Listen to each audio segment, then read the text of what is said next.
Amen. Amen. So I'll be calling on all the head of clusters to join us for this press conference.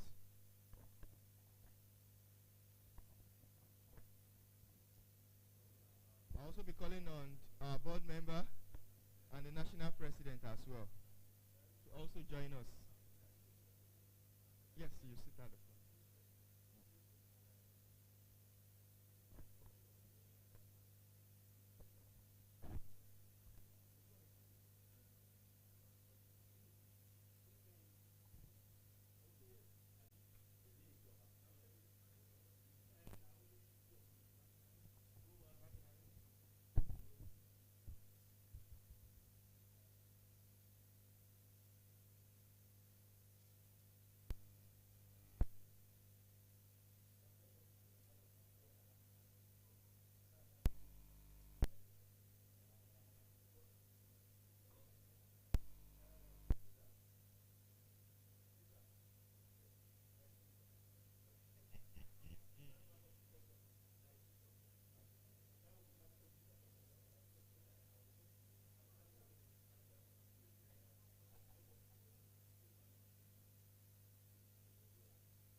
Our media people in the house, please. We're starting right away.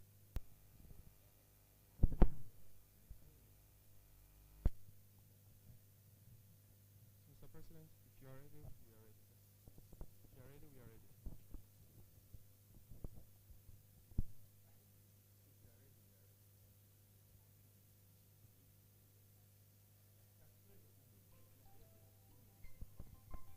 So in 2 minutes, we'll be starting.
Okay, so gentlemen of the press, we would like to start now.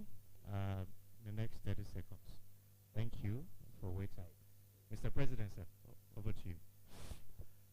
Thank you. Members of the board of the National Association of Persons with Disabilities,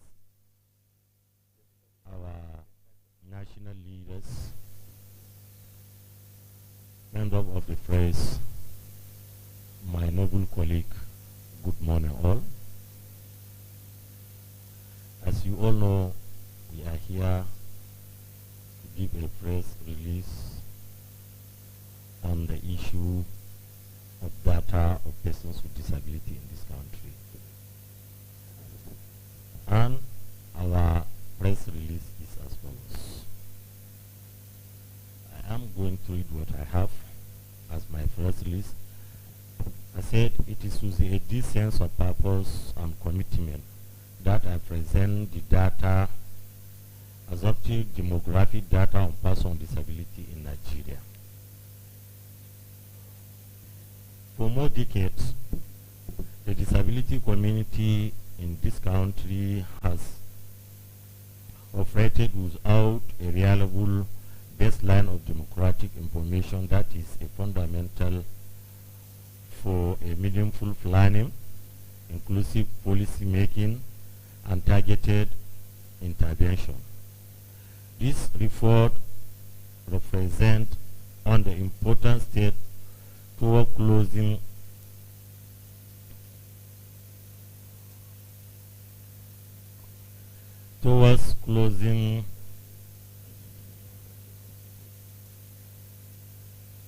the long-term standing gap.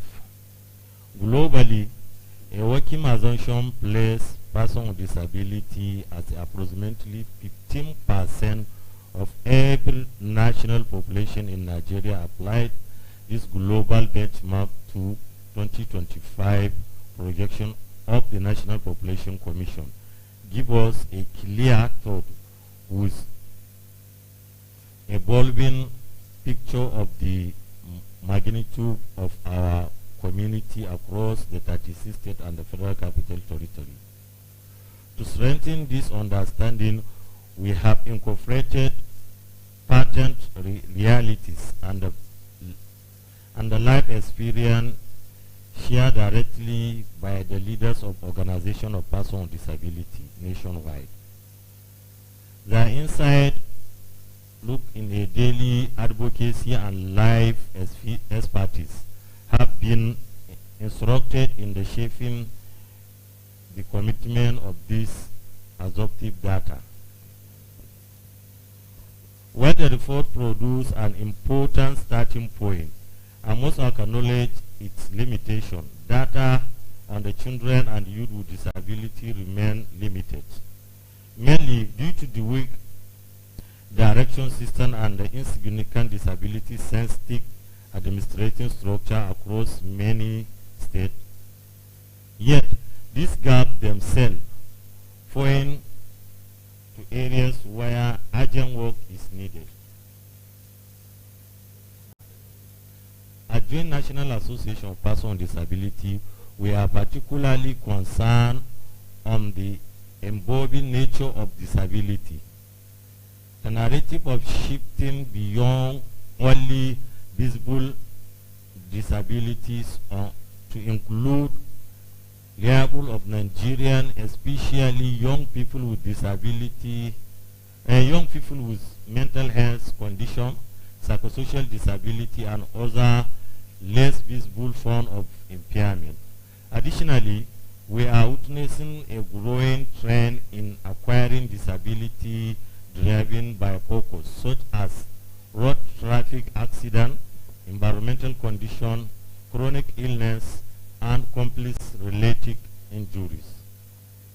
These emerging realities demand new approach, improved data system, and protective national response. Our goal in this producing this assumption report is clear: to address long-standing gap caused by the absence of comprehensive disability data gap that have hindered effective program design, equitable resource allocation, and evidence-based policy information for too long. Without accurate data, inclusion remains an aspiration rather than an achievable standard. This report also highlights a critical gender dimension within disability demographic. Women with disability face lies form of marginalization, including limited access to education, economic exclusion, gender-based violence, and cultural norms that silence their experience. Addressing disability without addressing gender is therefore significant. Both must be integrated into every planning and the policy framework. It is my hope that this document serves not merely as a record of numbers, but as a call to action.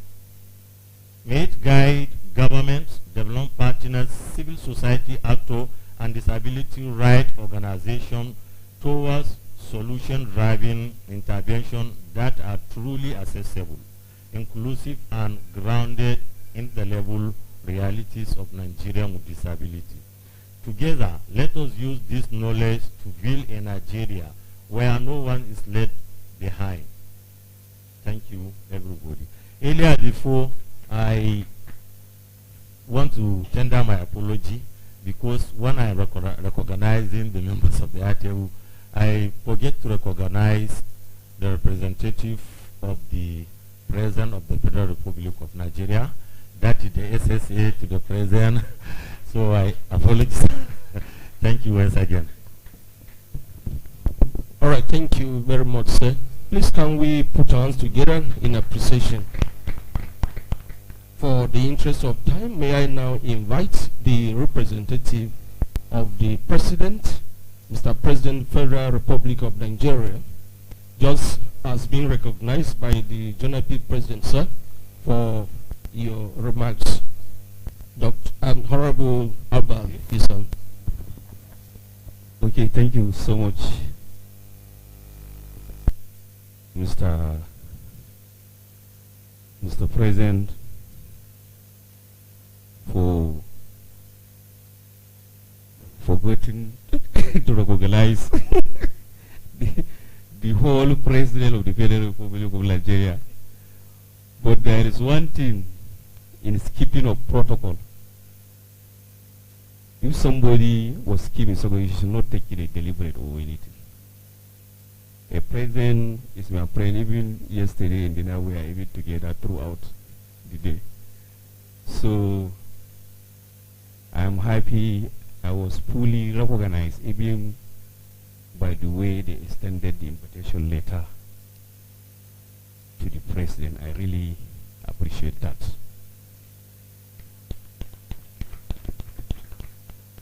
On behalf of Mr. President, Commander and Chief of the Army Forces of the Federal Republic of Nigeria, His Excellency Aswaji Bola Ahmed Tinubu, I'm here to deliver a forward in regards to what is happening here today in the history of Nigeria. We have come to a point whereby we will prove to the world that community of persons with disability, we have a strength. We are many, not just in numbers or figures, but institutional capacity. This assumption of data for community for person with 25 million or 35 million that they're saying, I have been hearing them about this lumbar mummy since I did not had an accident to add lumbar in disability community. I have been hearing that lumbar. 25, 35, I have been hearing this lumbar. My accident now is 21 years.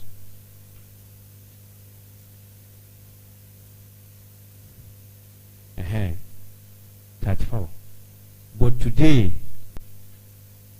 data is life. Without data, there is no way the policymaker, the development partners, civil society organization can assist community of persons with disability in intervention and in any ramification. This is the challenge that we have. Today, I will say congratulations to all Nigerian persons with disability. And with this, I will deliver a port address to Mr. President.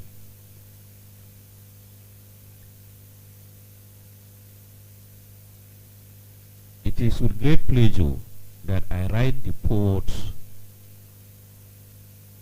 to the exploratory disaggregated data for persons with disability in Nigeria, a landmark publication compiled by the Joint National Association of Persons with Disability, JONAPWD, in my capacity as the Senior Special Assistant to the President on Special Need and Equal Opportunities.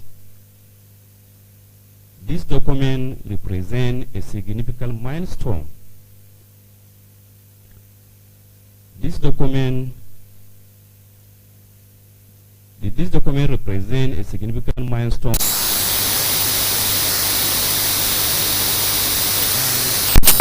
development and evidence-based policy making for persons with disability across Nigeria.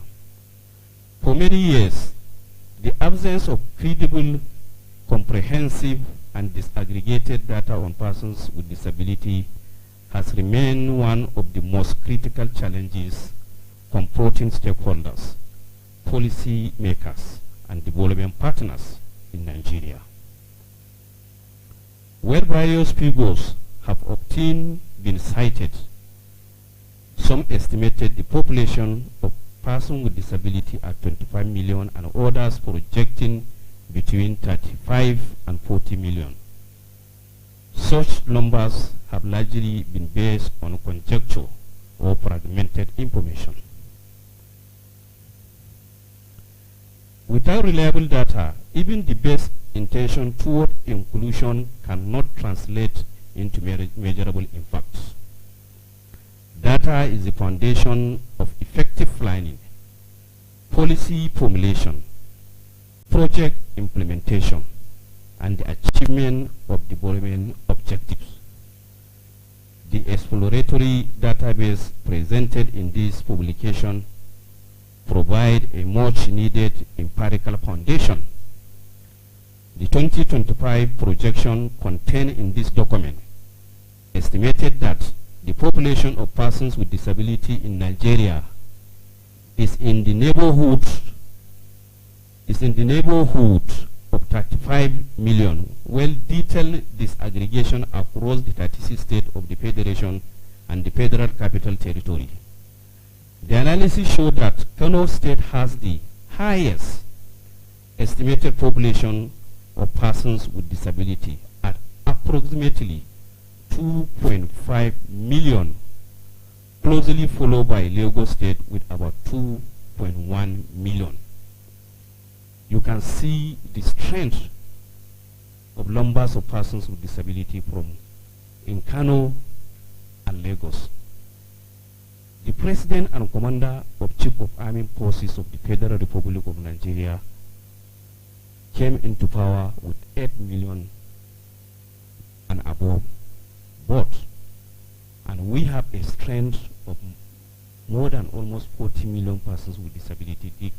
the population of persons with disability is even enough to determine the success of this administration. You can see how we are happy, and the government of the day, they are happy about the community of persons with disability.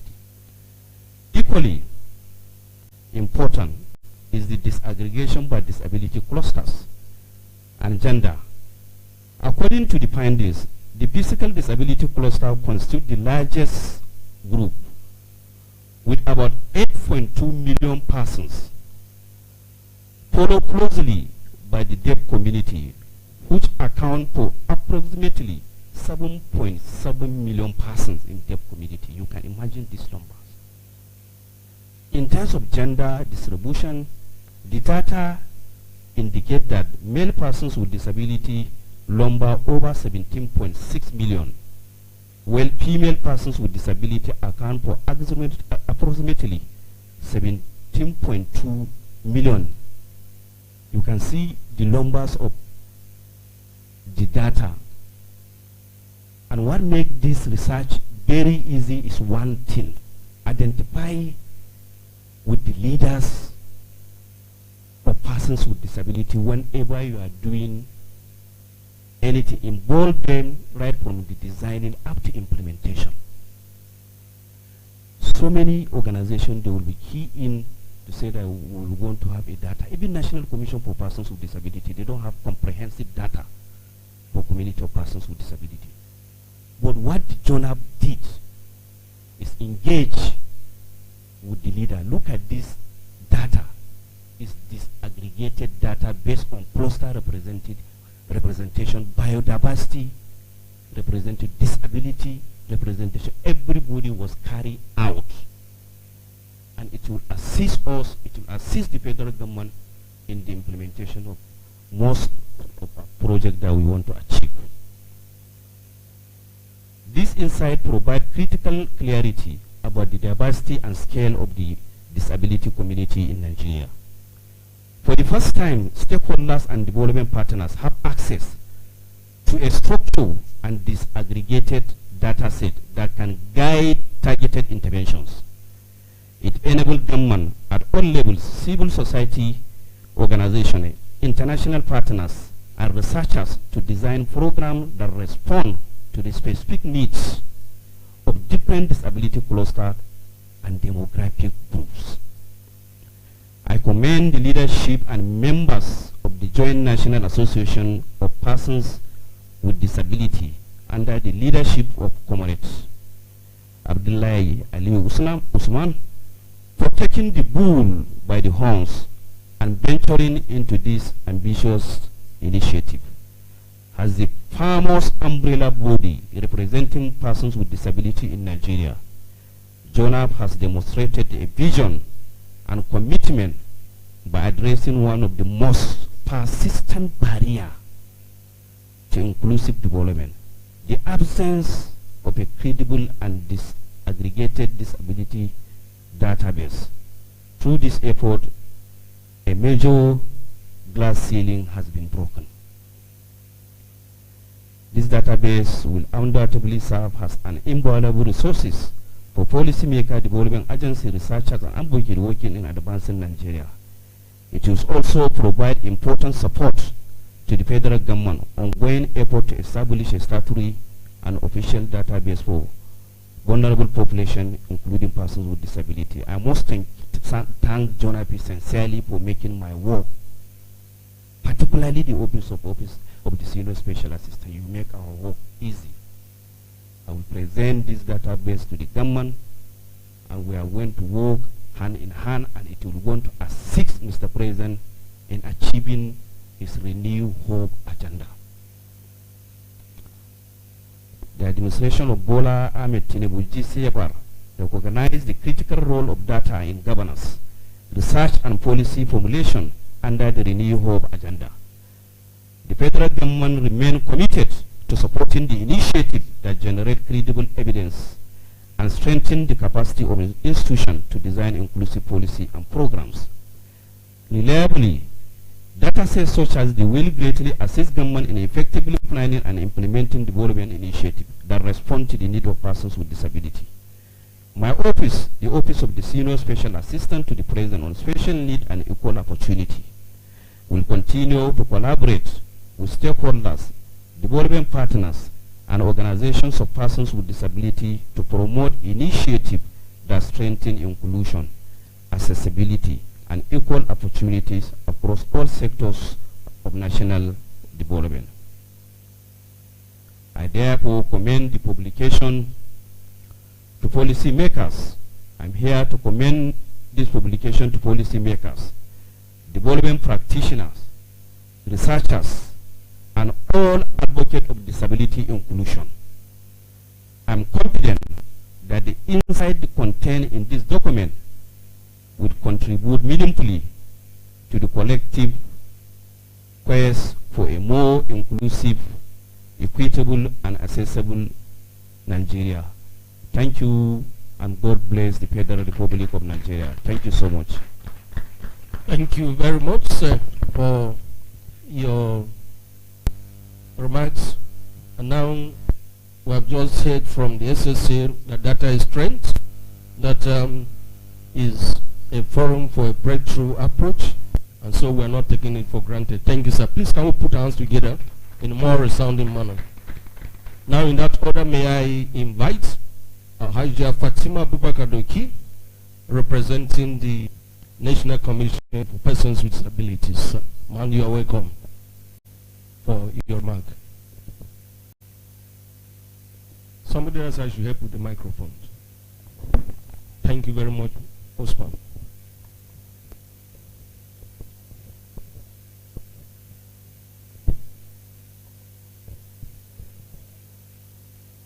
Okay, enjoy the picture.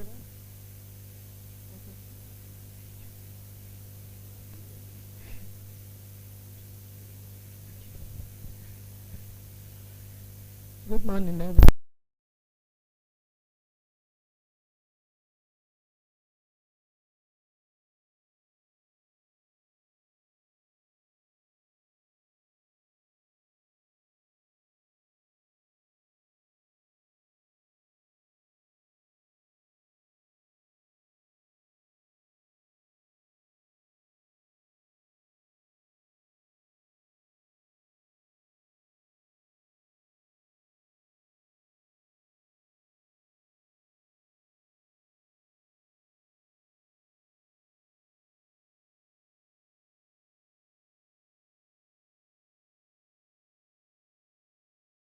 The TPR department, and we are on our way here together with the Executive Secretary, Chief Ayuba Burki Kufwan, and the Minister for Health called him back that there's a ministerial conference that he has to attend to. When we talk about data, data is very important. Data is everything, because without data you cannot plan. Without data there's nothing you can do that will be concrete. Because if you keep on doing empowerment without data, you cannot really tell who and who you've given that empowerment to.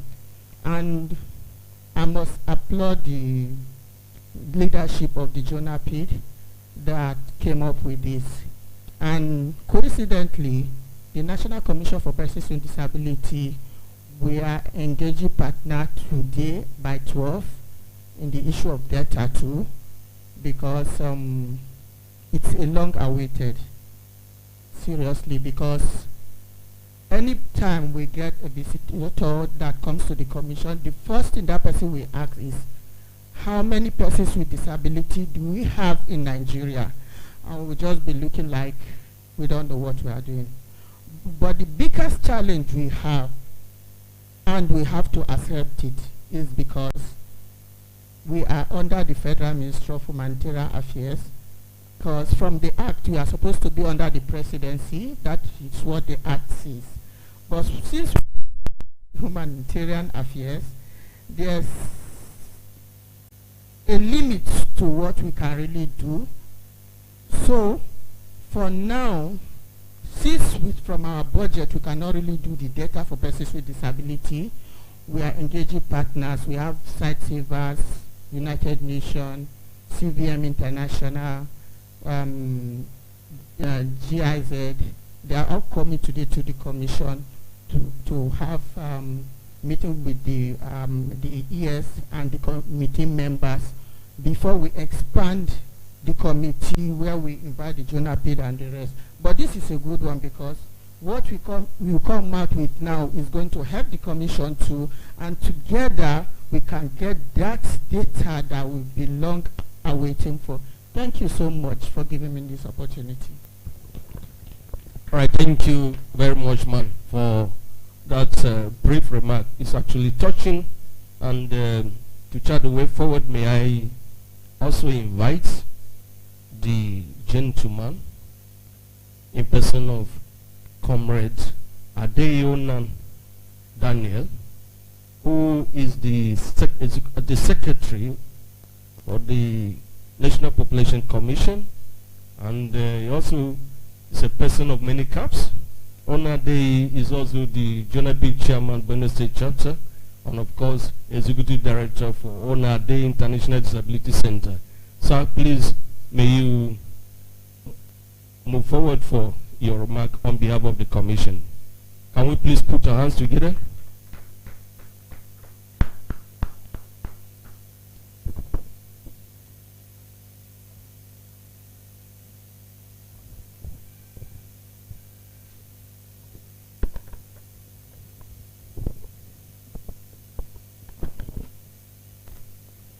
Good morning, ladies and gentlemen. Let me especially send my special greeting to the President, here ably represented. I don't want to mistake it again so that it will not be two of us. To the President, ably represented here by his senior special assistant to the President on persons with special needs and equal opportunity, Mr. Issa Abba. You're welcome, sir. Of course, I can't forget my JONAPWD chairman, President Rara Oga Abdullahi. You're welcome, sir. So, not forgetting my community where I come from. You can see my president seated amongst them. So, yes, welcome Dr. Mrs. B.C. Bamishe, the President, Albinism Association of Nigeria. With this, I want to stand on all existing protocols that have already been established. I came here this morning, like the repertoire said, wearing many caps. But let me begin from where I work. I am the secretary to the National Population Commission.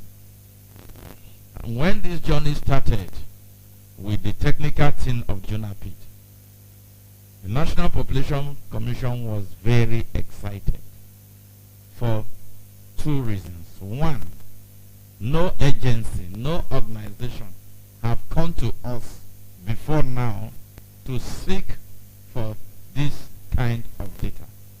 And number two, we as the Commission value persons with disabilities, especially those of them that are aspiring and that are determined to include issues of vulnerability into the social strata.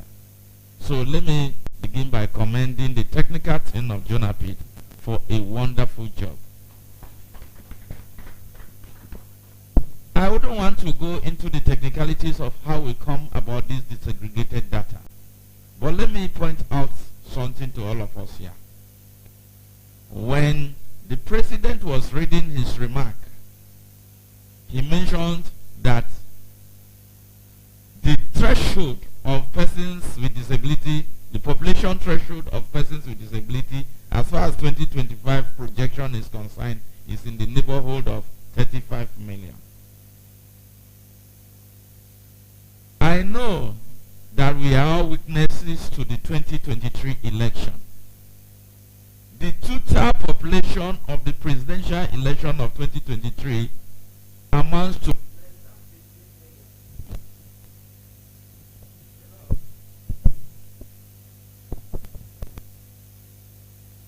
10 million. And here we are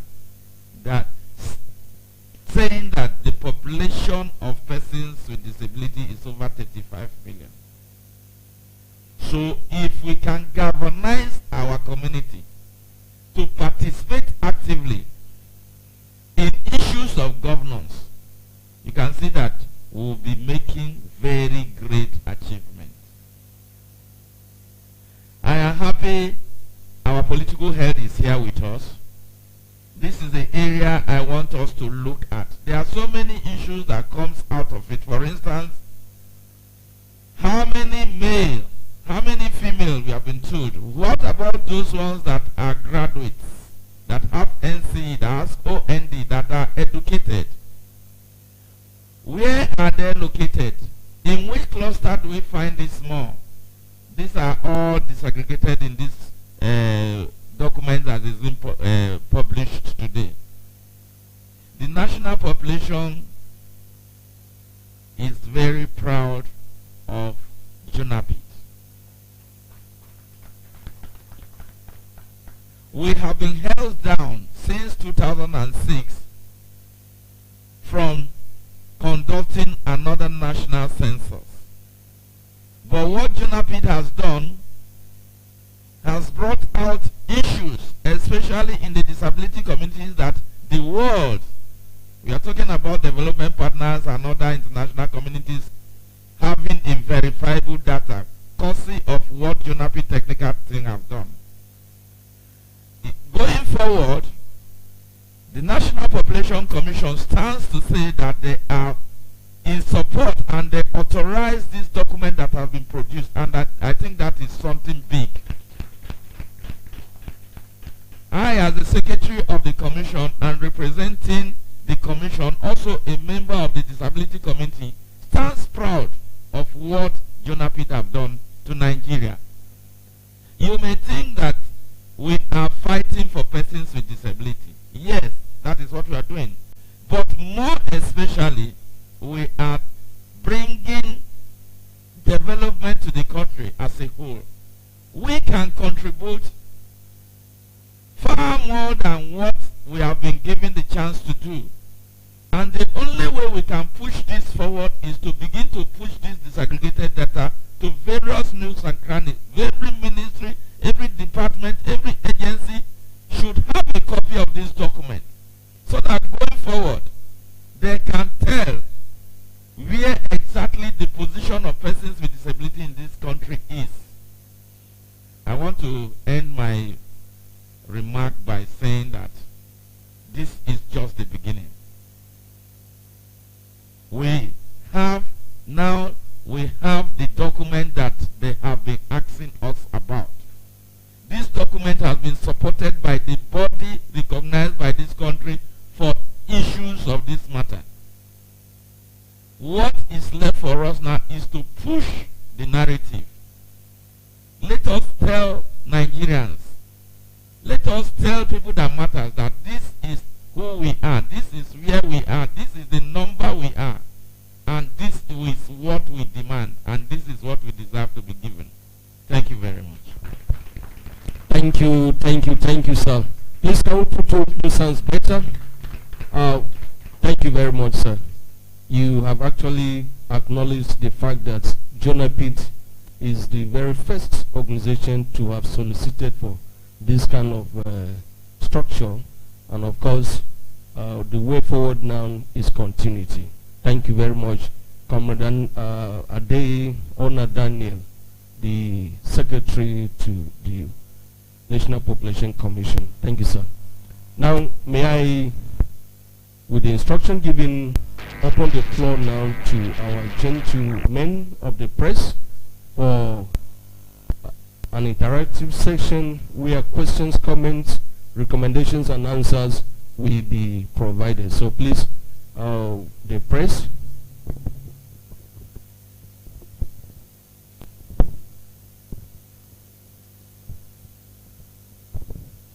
All right, good morning.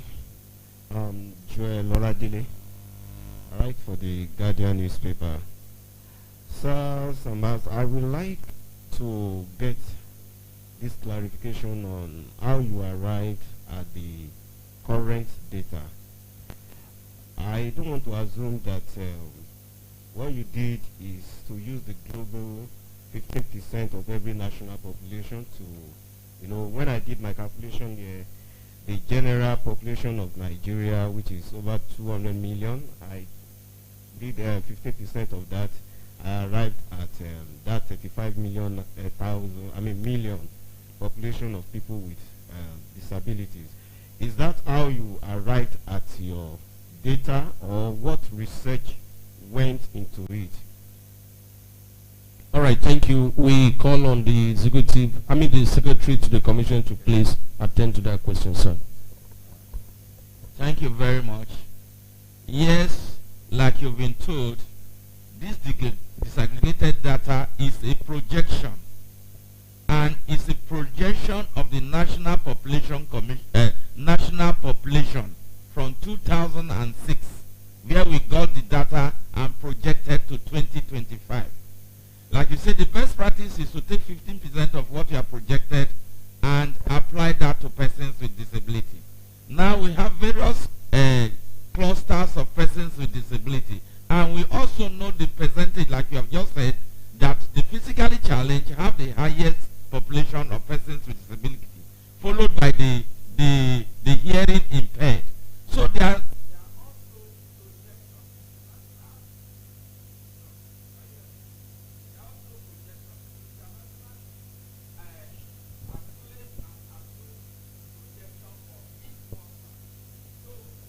already before we started, there is a laid down projection and percentage that has been assigned to each chapter, each cluster.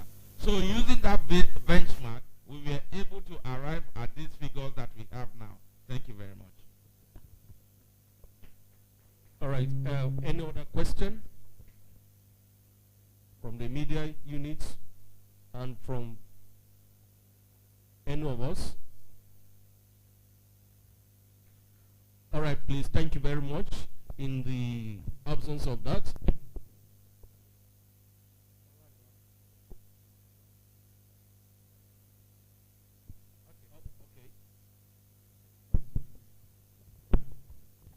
the person who asked the question, I don't know what he meant by saying that he hoped that that 15% projection was not the one that been applied here. I would like to make it very clear that that 15% is also a legitimate way of arriving at population of persons with disability globally. So in Nigeria, we cannot be an exception to that. What JONAPWD did is just to disaggregate this data to also use other methods in collaboration with the relevant agencies of government like National Population Commissions and all the national disability clusters, leadership of persons with disability. Nobody can dispute the fact that JONAPWD and this organization are not authority in their own right to talk about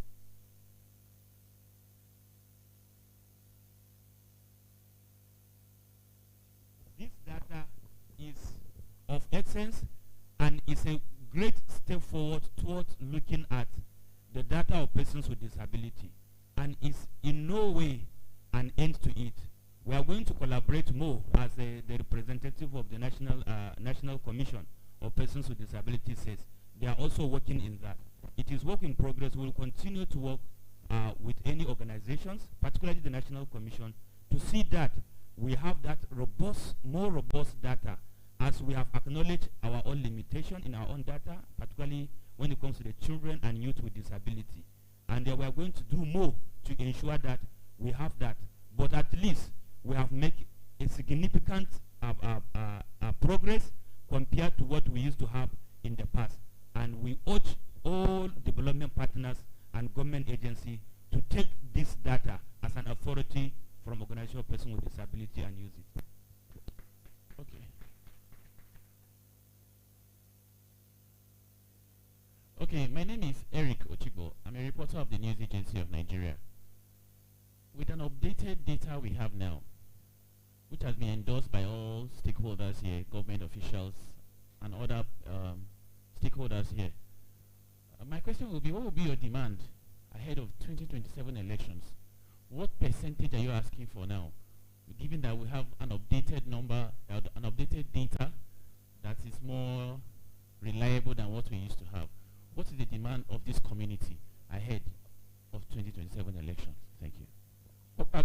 Mr. President.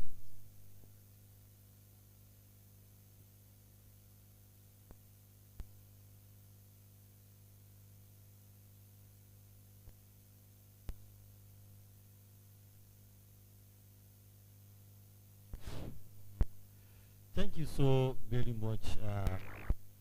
Our demand is already stated in the Discrimination Against Persons with Disability Act 2018. Our demand is for the Nigerian government to know that we are demanding representative in the government.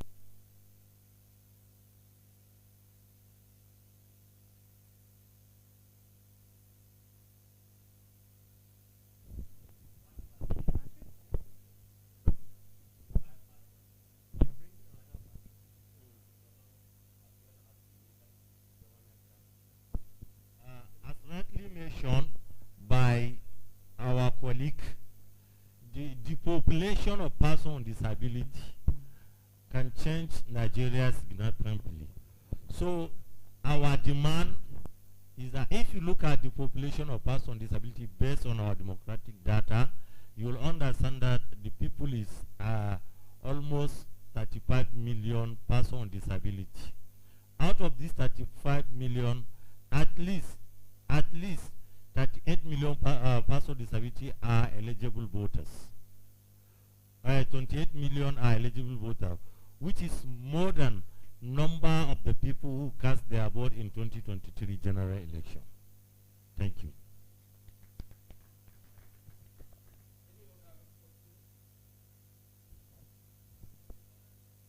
Okay. Good morning. My name is Itodo Daniel from Daily Trust. Beyond the speech that the SA read that brought out this data, do you have the data itself analyzing the figure per state? Because we only heard of Lagos and Kano.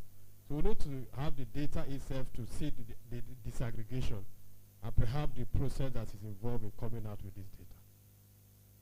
Can we have that copy for the media? Thank you.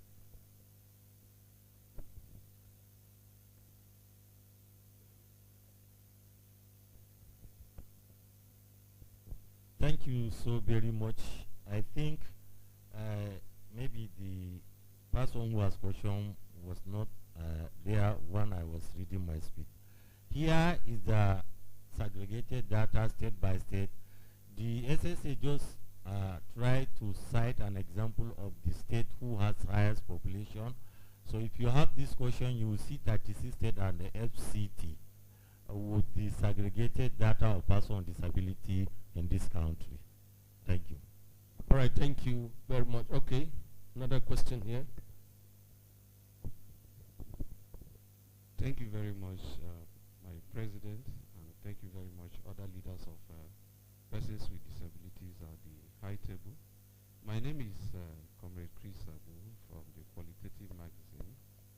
So I want to ask, apart from the benefits when it comes to politics, what are the other benefits that we're going to be getting from this disaggregated data that we have?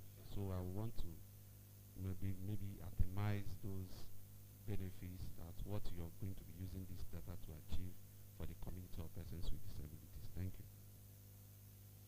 Thank you once again.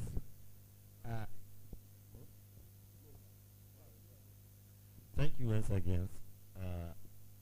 The benefit of data cannot be overemphasized because you know data is life.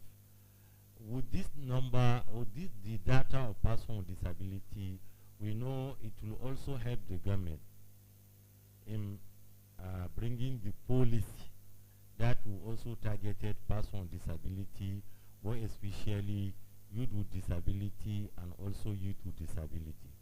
The main purpose of this data is not the one I earlier mentioned, but it's part of it. The most important thing is we want the government of the Federal Republic of Nigeria to know the population of persons with disability, to work that whatever policy they want to make, to make sure that persons with disability are fully represented in any given policy, because the number of persons with disability in Nigeria is not a small number. We want the Federal Republic of Nigeria to know that the number of persons with disability in Nigeria has already passed the level whereby person with non-disability will represent person with disability. We want a situation whereby Nigeria to know that whatever they want to do, we need a representative from our community who knows us. He who wears should know where it pinches. Thank you. All right, thank you, sir. So it's like we are done with that. So please, the next action now is for us to place the high table, the material that is being shared to us. We're going to take a group picture now. So we wish that you hold it in an attractive manner for it to be captured while the group photos take on place. Thank you.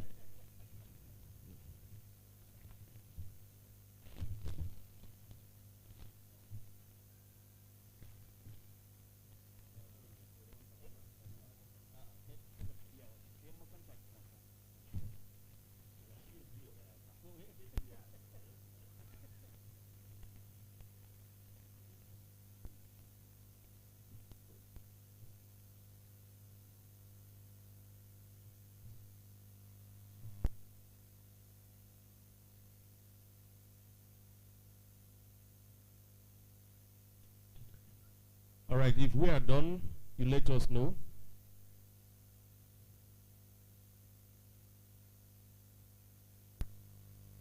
Thank you very much. Please can we put our hands together for this.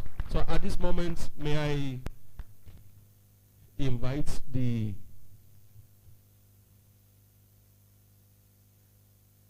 JONAPWD secretary to please round up this press conference session. Sir, please. Thank you.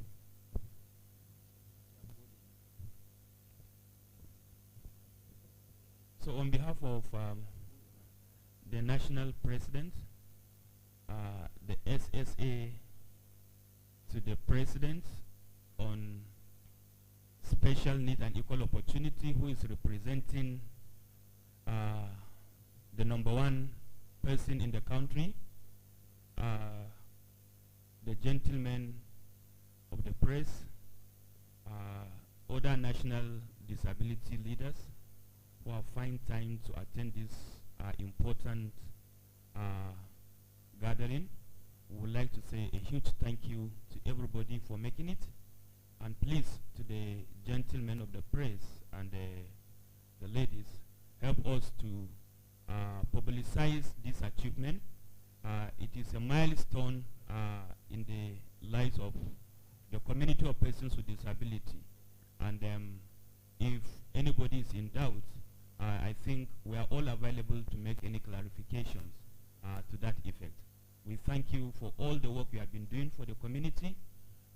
You have been very wonderful, and you always take issue of person with disability very, very serious, and we thank you for doing that. And we pray that as we come here, we'll all go back to our various destinations safely. Thank you very much.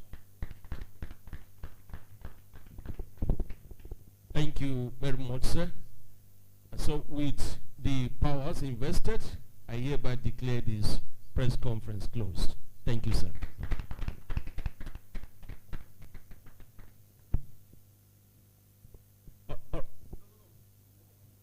Okay, please, you may exit your sitting position, sir. Thank you.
morning, ladies and gentlemen.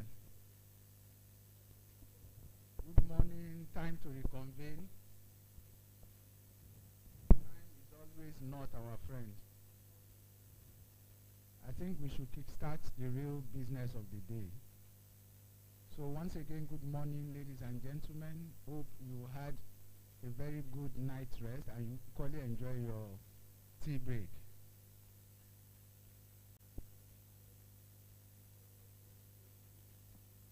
Hello? Can we do some energizer?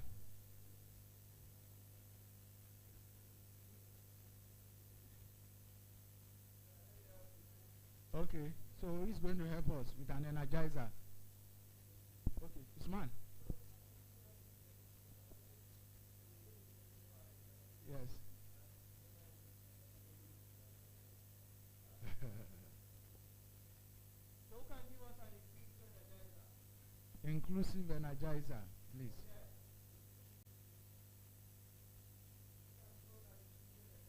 I think we should equally reach out to our colleagues that are not in the room as well. Let's call them on phone. If there's anybody that is still very much not here, let's call them. Then we need an inclusive energizer, a volunteer.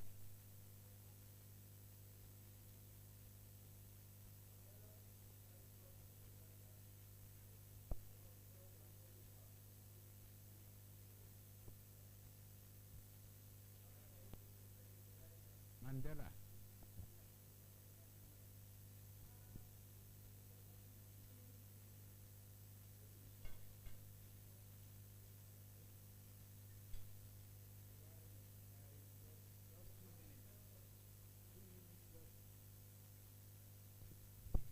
Okay, good afternoon, everyone.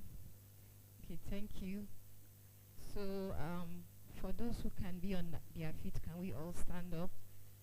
So, from 2 weeks ago, I learned a particular energizer. Yes, I'm going to spell inclusion with our body. So, inclusion.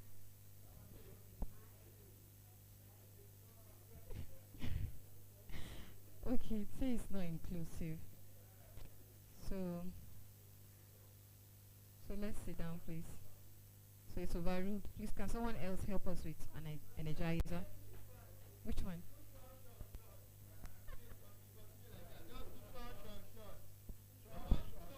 Sure. Sean.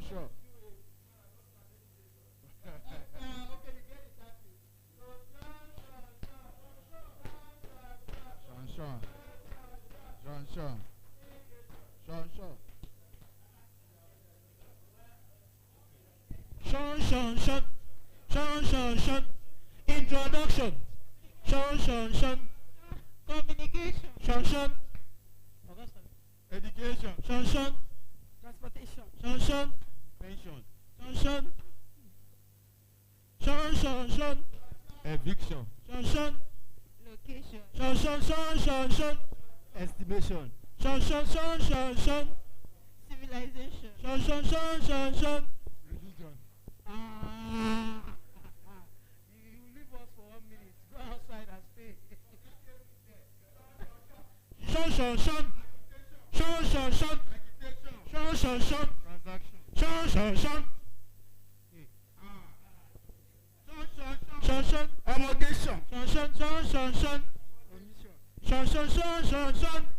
Accommodation. Accommodation.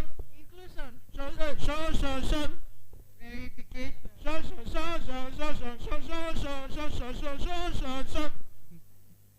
Okay, you will have. Transaction. Tension. Election. Mobilization. Introduction. Reaction.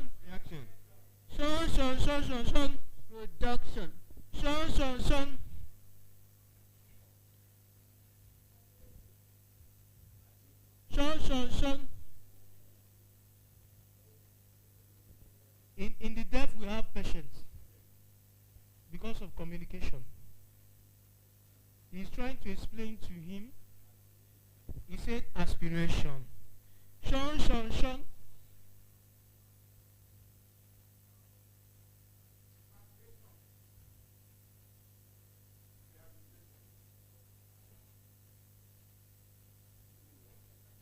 Sean. Abdul, you have not been interpreting before. Okay, you just came in. Okay. He's trying to explain to him the concept that we are doing. That the world has to end in Sean. And you know, we are talking about inclusion. Organization has been said. Let him say something else.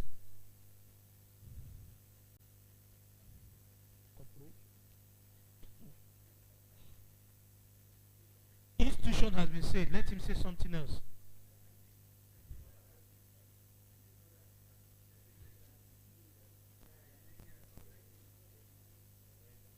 Corporation. Thank you. With your permission, corporation has been said before, but I accept that. But the fact of the matter is that this is inclusion. We don't just do exceptions. We allow everybody to participate effectively. He wasn't here before, but he must be here. Introduction. Yes, mommy. You're right. Thank you. So thank you very much. I think we deserve a round of applause. Let's give ourselves a round of applause. Yeah, we've set the mood and the tone now. So I think everybody is alive and we can quickly start the business of the day. So once again, Olushola Babalola is my name. And I want to really appreciate you for your audience yesterday. If you ask me, yesterday training was more or less like an eye-opener to me. Like I said, I equally learned quite a lot of things, you know, from you guys. And of course, I'm very sure that you must have learned one or two things as well from me. So quickly, we are moving to recap. Time is of essence. This is almost 12:30. So, and ordinarily we are expected to close by 4:05. So we are a bit behind schedule. So again, I want to equally encourage us that let's make good use of the data that was presented in the morning. You know, the entire globe is being driven by data. There's little or nothing you can do nowadays without evidential data. So they won't really take you serious. One thing is to commission a survey, another thing is to make good use of it. I want to see everybody using that report as a powerful advocacy tool to engage, you know, all the stakeholders. So quickly, we are going to start recap. So, and everybody will participate in the recap. So, to everybody, what is your top takeaway from our sessions yesterday? Just tell us your top takeaway from the session yesterday. Good morning, everyone.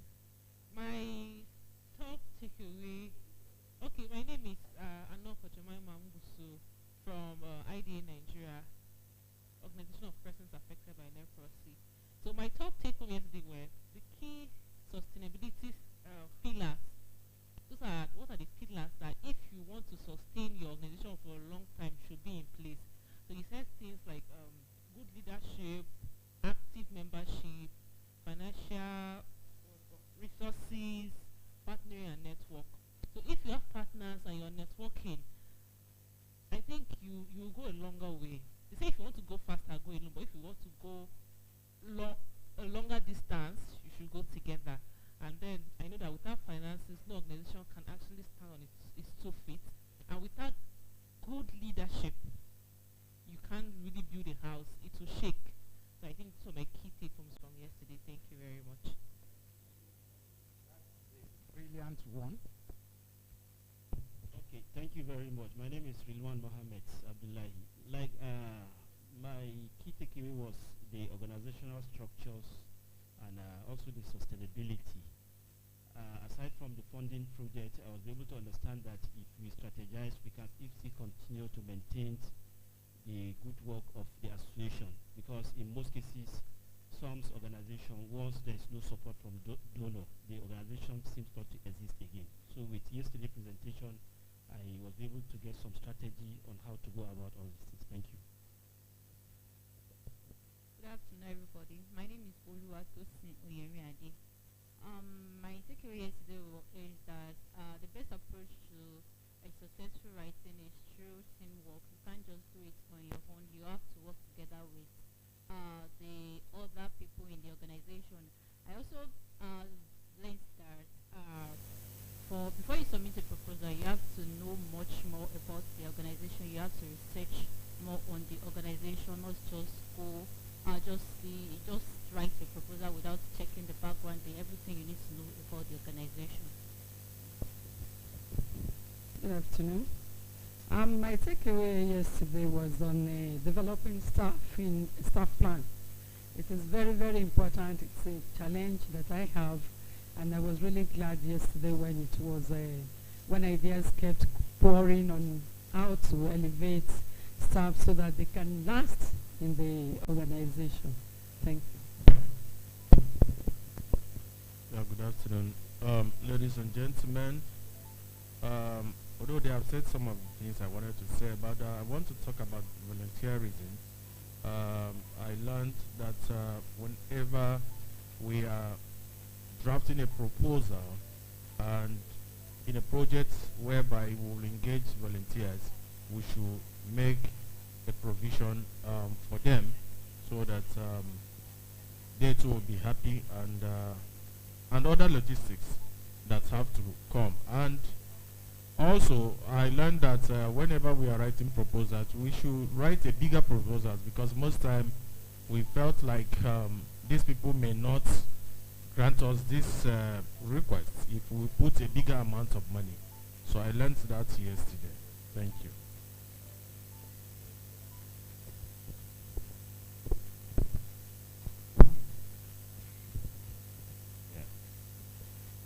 Thank you for the presentation yesterday, and I've learned a lot, but I want to mention few. First, the structure of writing a very good proposal. Also, the documents that are needed to be added, like CSCs, and also when you get a call for proposal, the team that will come together to work is very important, because there are differences between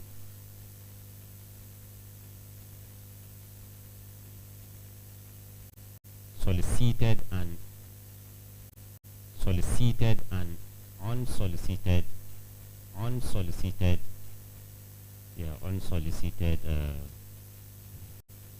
funding, right? I didn't know the difference between the two of them until yesterday. So these are the important things I have learned yesterday. All right, my name is Joseph Afuse, representing Albinism Association of Nigeria. I think yesterday it was actually a breakthrough for me, because I was able to know the chronological order of writing a comprehensive proposal that is catching, that can easily attract the interest of the prospective founders.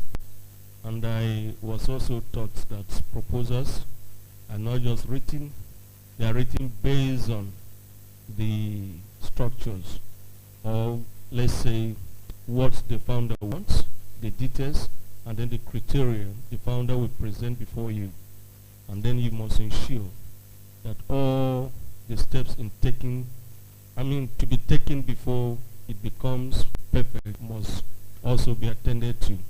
And that proposals may founders may design their templates, but whatever the templates may be, within the structure that was tabulated yesterday, it is possible that at least 80% of the headings that we discussed yesterday will be engaged in the template that is being designed by the prospective founder. So it was a learning hub that I have learned a lot. Thank you.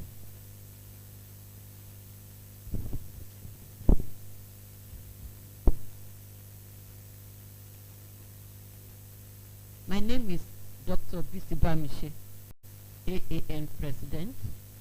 I have two major points which was of interest to me yesterday. The first one on sustainability. I learned that for you to able to go far with your association, you need to be focused. And you should also always look ahead. Now what happens if there are no grants? How do you want to sustain the association? Then in the area of grant writing, I learned that it is very, very important to follow the laid down principles. You must show your capacity and your competence when you are writing your proposal. Thank you.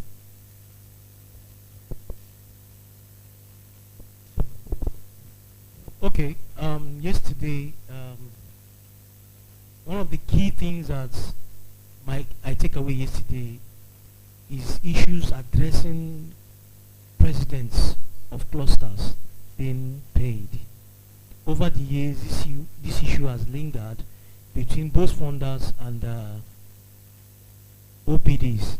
But yesterday, Mr. Tunde dealt with this, and everyone understood that this part is what we need to change about us to get effective operations of our daily activities in our different organizations. So that alone turned out to be one of the key things that I take yesterday. Thank you. Good afternoon, everyone. My own key takeaway is I understand that proposal writing should be done as a team input. Contribution of each team is a key to good proposal. Good afternoon, everyone. My name is Ngozi Nwonene.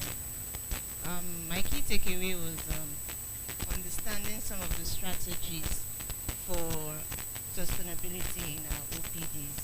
I got to understand that for us to go a long way, we need sustainability, we need to make impact.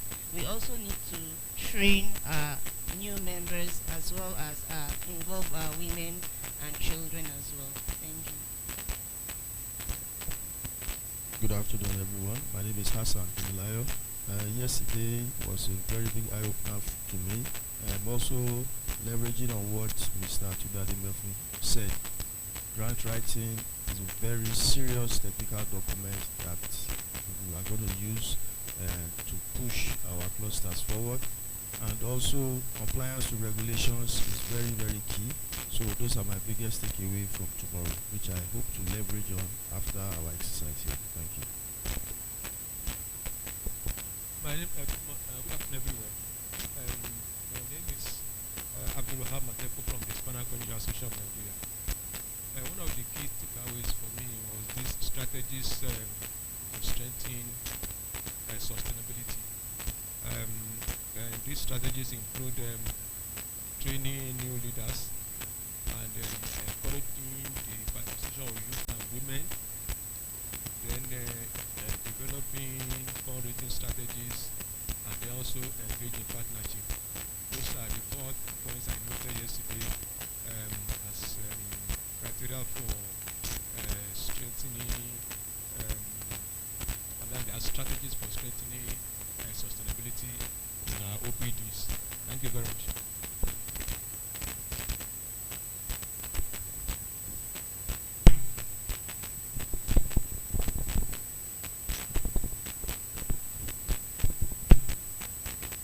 Thank you very much. That's wonderful feedback from everybody. I think we've been able to analyze what we did yesterday. I'm so encouraged from the feedback that I got this morning as regards to various sessions that we have done yesterday. I can see the flow in the room. Everybody has 1 or 2 things to say, and if I may get everybody right, there is no one single person that repeated what other person has said. So it's that shows me that we all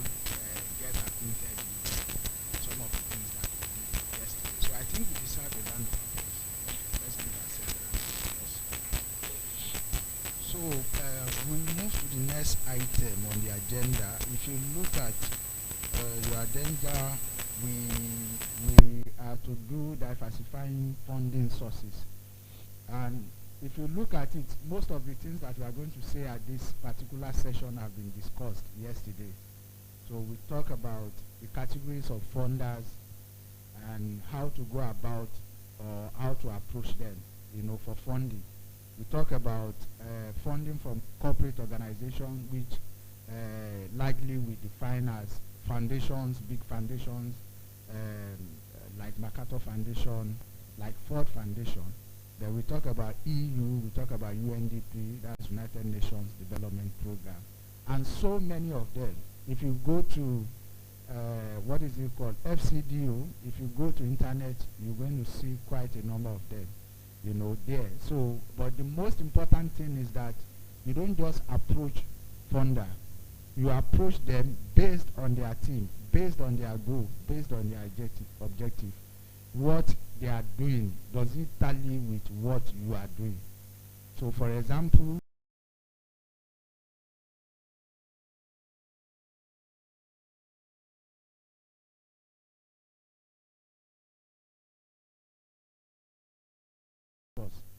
they must know you for a particular cause. So, because that is the beginning of failure. If because social and social organizations are giving money, then you want to go there. And most of the question people will begin to ask you, or stakeholder, is that when did you start doing elections? Sorry, I'm using elections because I know most of the things that we have to do here, even though partially has to do with election. But I can't imagine somebody that have causes like, advocating for the deaf and what have you, and you want to make election your core area. For example, deploying observer on election day, even when we look at the terrain, when we look at the political environment, that is not even good enough, to support the cause that we are doing. So that is very, very important. And we talk about corporate organization, businesses, that even businesses do give out funding, to people too. And some of them are equally foundations. So we talk about Access Foundation, we talk about UBA Foundation, we talk about Dangote Foundation, we have Abdurrashid ASR.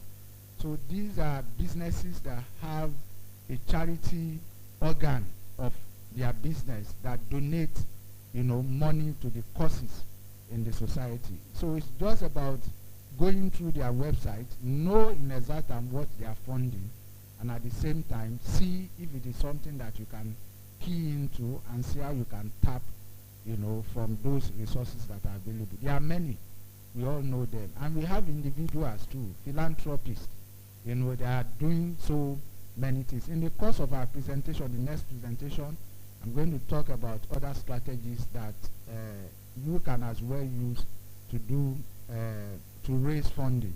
Because I know we have overflowed the issue of funding, sustainability and what, but this is something that we need. It's like the life wire of every organization. Without funding, there's little or nothing, we can do. And that's why these keep recurring.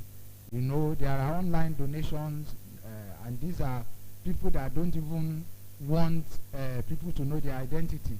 So I always advise people, even in your website, put donate to us. And you will be shocked that at the end of the day, there are people that want to identify with your cause, and they will put money. And I can mention organizations. ActionAid is one organization that, follow that. ActionAid Nigeria, through donate to us, realize billions of naira. It's a known fact. You understand? People are just coming here, we love what you are doing, and they are putting money there. And they are telling you, we don't even want you to announce us. So, even if it is $10, even if it is 10,000 naira, you can imagine when you have 10,000 naira from 100 people. You understand? It's not just about, I want to, what is it called? I want to access $1 million dollar grant or $200,000 what is it called? Grant. By the time people begin to identify with what you are doing, then you begin to see how, your funding, channels and assets begin to grow, for your organization. We have so many like that. So you can do fundraisers. people can take up your cause and, you know, what is it called, raise fund on your behalf and remit it, you know, to your organization. So it's very, very important that we really need to know this. And these are things that we all know. And that's why I said the whole essence of this training, apart from the fact that we get ourselves acquainted with some of the things that we don't know, there are things we know. And by refreshing our minds, then we begin.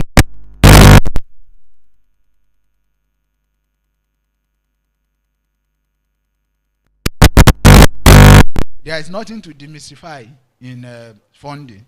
We have said so many things yesterday about it, and because of want of time, I will have to stop from here now, then move, you know, to the real business of the day.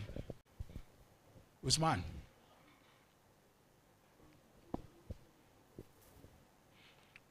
I have a slide for that too. We are going to share all the slide, you know, at the end of the presentation. Some of them we need to clean them up then.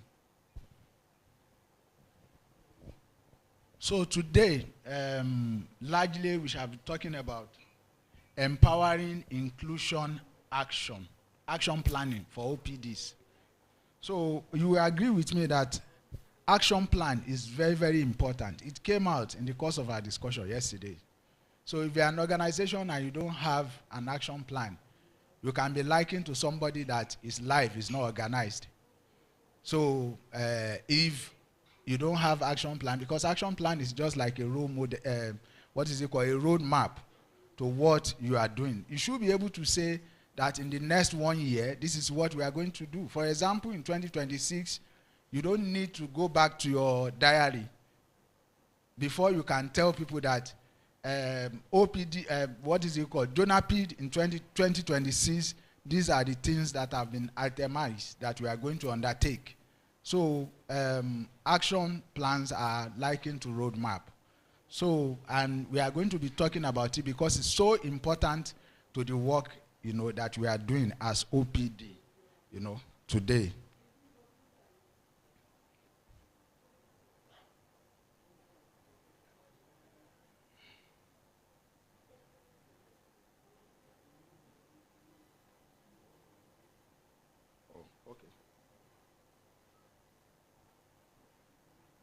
Okay. Okay. You wanted to say something? I want to ask, is annual work plan same as action plan, or is it a different thing?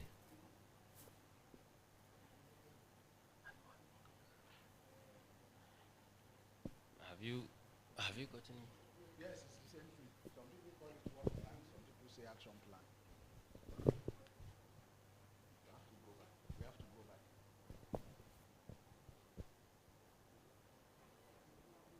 To the very first, second slide.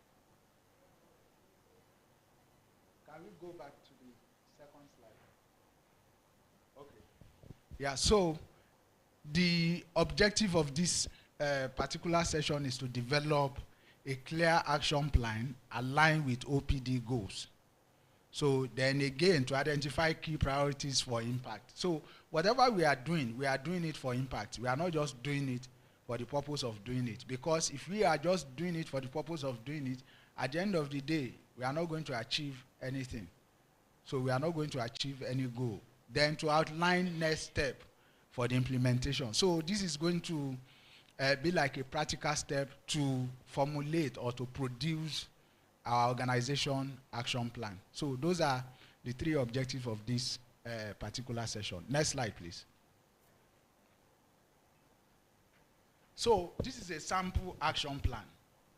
So you can look at it. A good action plan, anyway, let me say action plan is a matrix, you know, that itemize your activity over a period of time. You know, so, and a good action plan must have a goal or objective.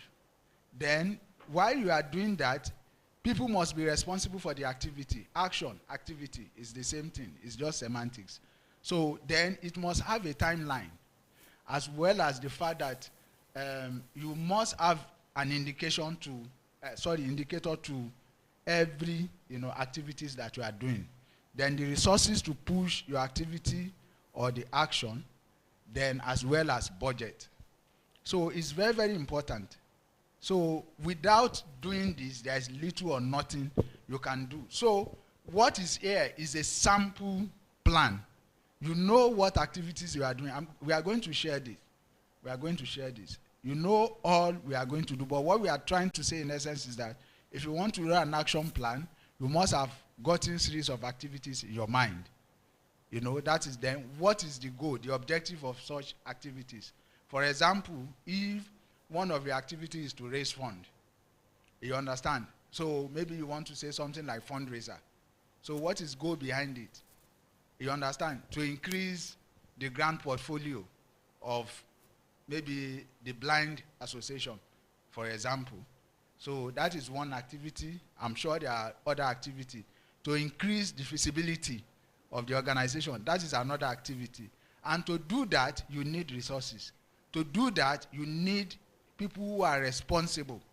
You understand? For that, because you can't just, create activity, responsible, for, what is it called? For ensuring that that activity takes place, at the end of the day.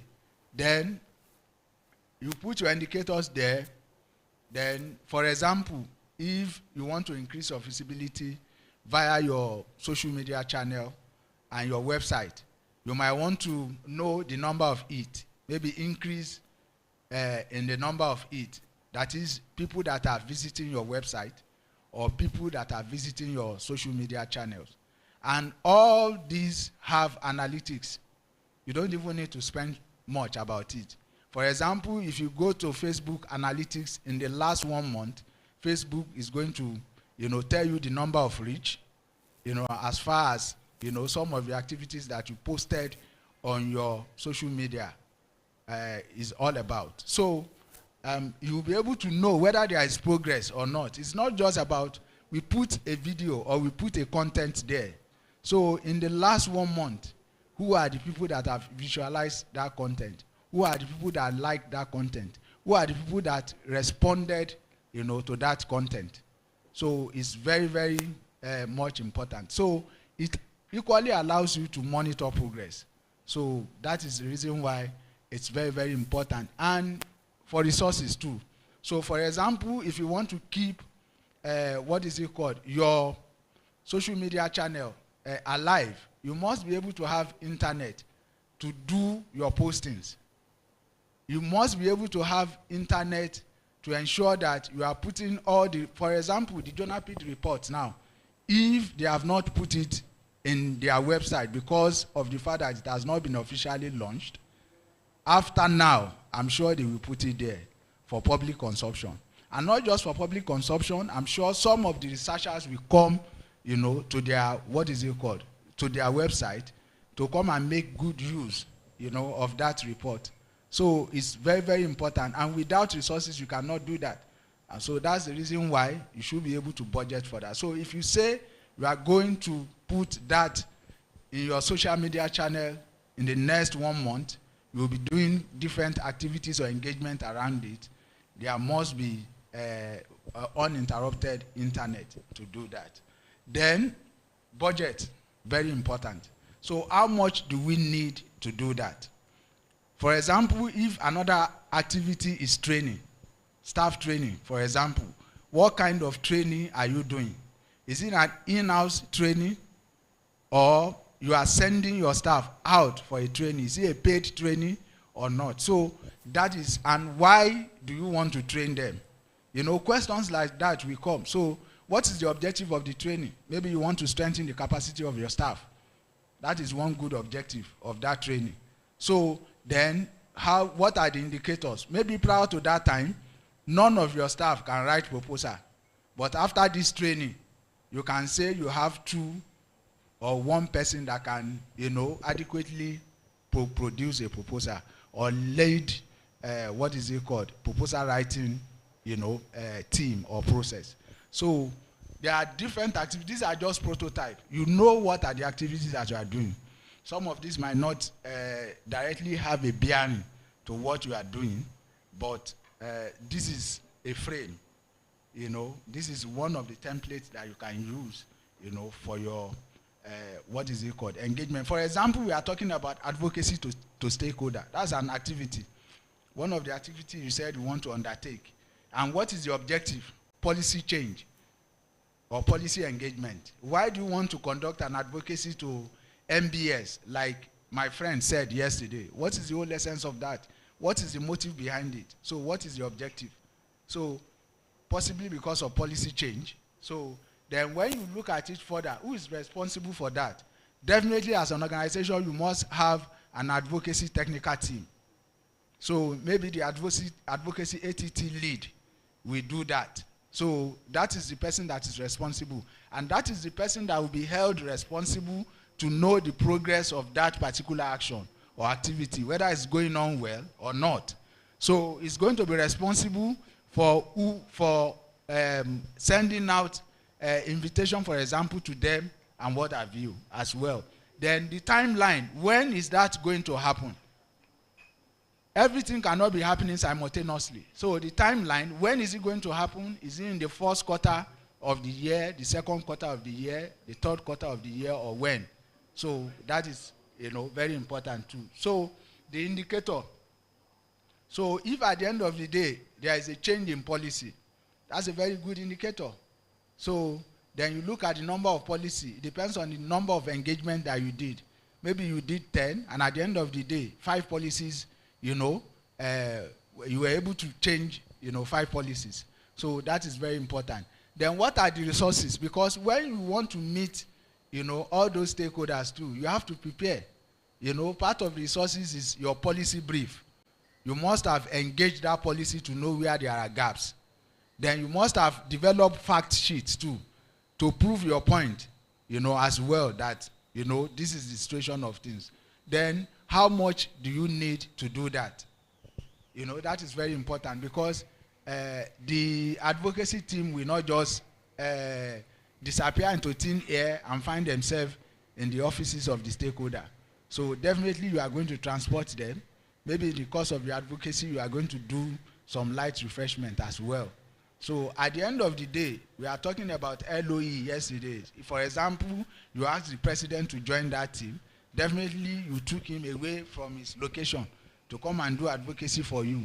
Whether in the name of stipend or whatever, fringe benefit, you have to make provision for that. So it must be well planned for. So it must be well planned for. So that's why you need budget, you need resources, then you have indicator. Indicator will help you to monitor the progress, to know whether you have achieved the deliverable, whether you have achieved your objective or not. So that is very important. Then who is responsible? You don't just leave it blank. So who are we going to hold responsible if, for example, advocacy did not happen in the third quarter of the year as stated in our plan? So that is the reason why, you know, somebody should be responsible in the organization for that. We talk about the objectives, and you need to get your activities right. Next slide, please. So, I don't know if there's any question on the sample action plan shared. Any question? Is there anything we need clarity about it?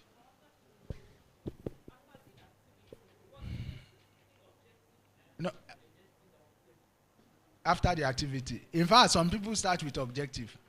They say objective, they say activity. What is most important? Okay, can we go back to the last, so we are going to share this. That's responsible. After the objective, so who is responsible? Next slide, please. Any question? Any clarity? It's good we ask questions. It's as if we all know it all. Let's ask questions. I want that template challenged.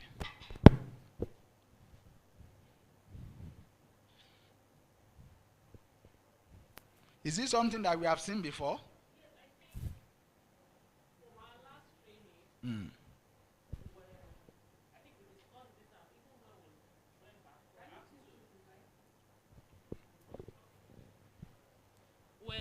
asked to submit an action plan, I think of 10 advocacy plans or something.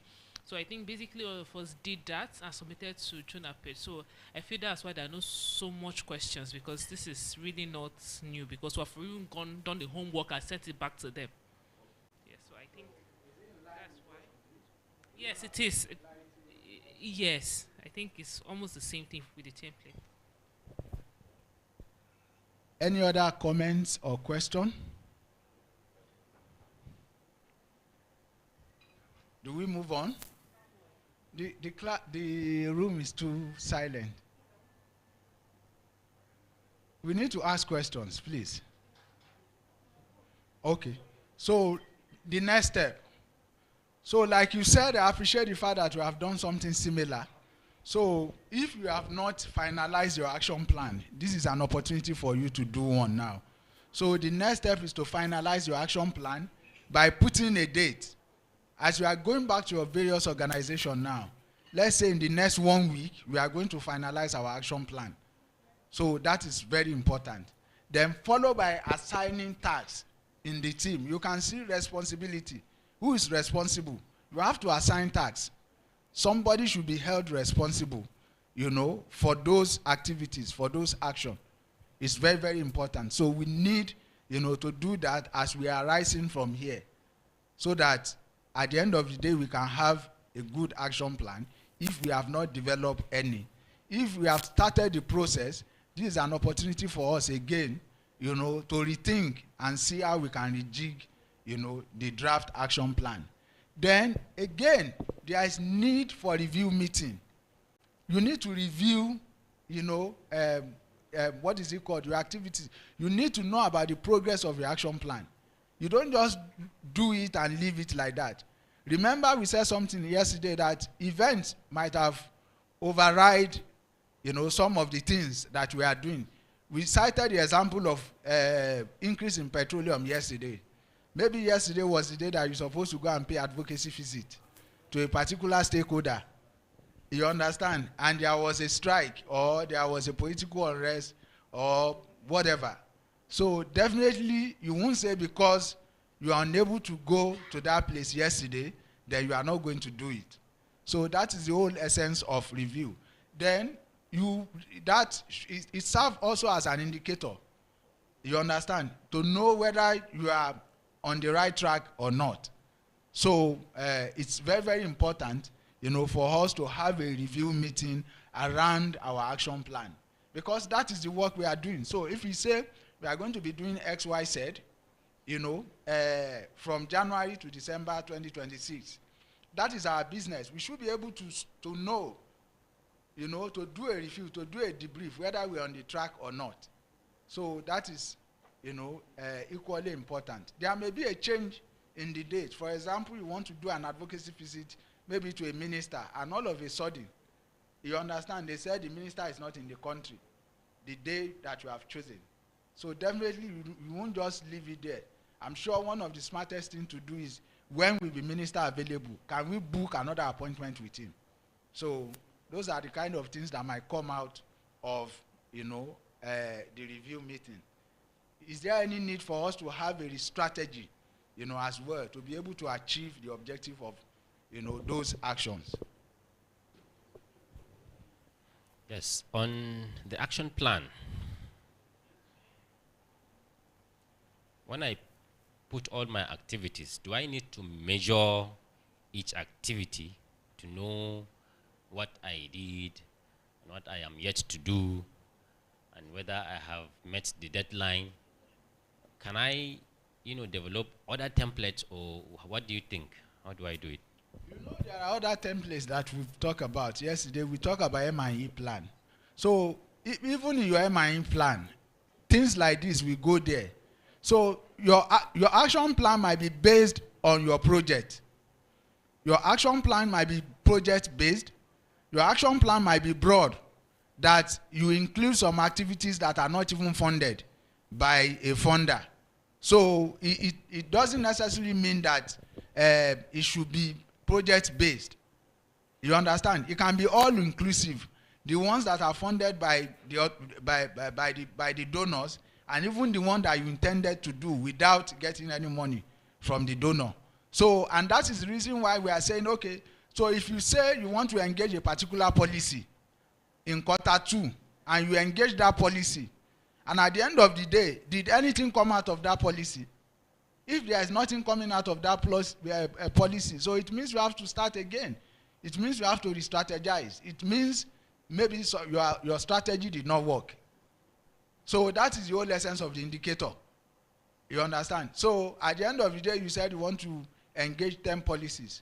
You might not be able to achieve all the 10, but even if it is 2 or 1, then you will be able to say under your indicator that what is it called? 2 out of 10 policies were engaged, and there was transformative change at the end of the day. So it is not decoration. It's not just like they said we should have it and we are having it. It has a purpose. And as I've said in the objective, you can see the whole essence of action plan. It's just like somebody that wants to travel to where you have never been before, and you don't have a map, or you don't have a chaperone, or you don't have a guide. So it's not possible. You can't go on a tour without having a guide. At the end of the day, your experience might not be palatable. So this is like a guide. You have itemized what you want to do, and you have itemized who are responsible for those activities. So at the end of the day, you should be able to know whether you meet with those objectives or not. So that is the whole essence of why there is indicator there. Because without indicator, you won't be able to say whether you have achieved anything or not. Then again, this will help you to track your progress. So it will help you to track your progress at the end of the day. So, and that's the reason why, because people don't have plan, at the end of the day, they do a lot of activities, and there is nothing to report at the end of the day. Some of them don't even know. Even in the course of what you are doing, there are unintended, result. So you can't have, it's going to be very difficult for you to even measure your, impact at the end of the day, whether there are impacts or not. So it's a powerful tool that any organization, must have.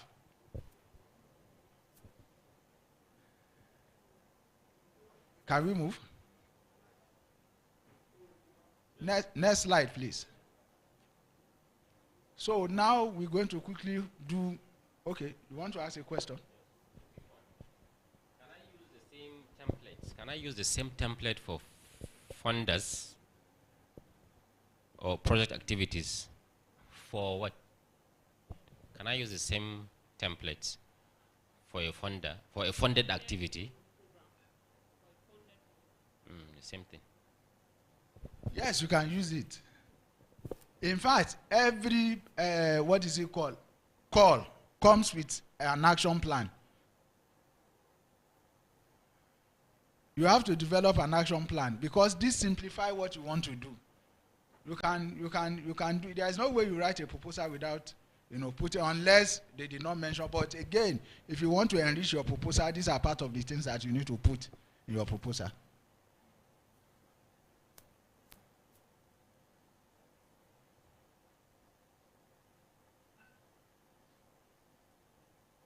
Okay, so quickly we are going to, maybe we do it the way we did it yesterday. We break out into group session, and we're going to have a group exercise. So what we're asking us to do is to develop a plan, for your organization, outlining specific, activities, that you intend to do, or maybe some of the things that we are doing now, observing the timeliness and responsible personnel, as well as resources needed to achieve the objective of enhancing accessibility and promoting inclusion for persons with disability. So maybe we go cluster by cluster like we did yesterday. So this is to gauge our experience. So let's, come up with something. Table by we did, okay, table by table, yeah. So table by table.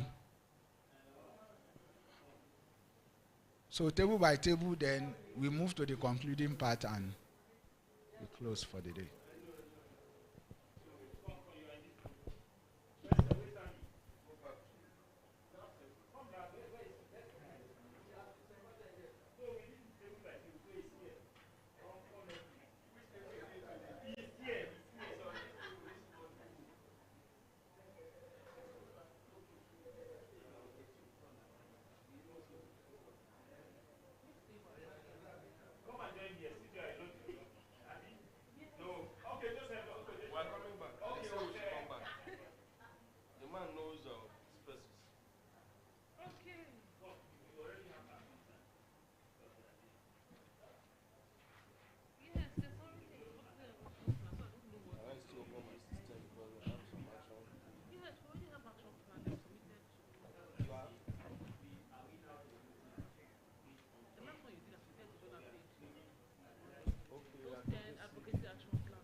here before.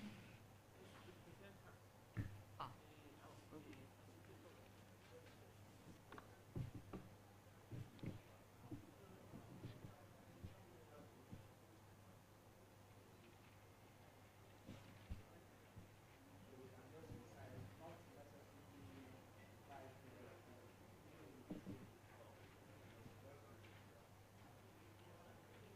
Okay. You have given us matter already.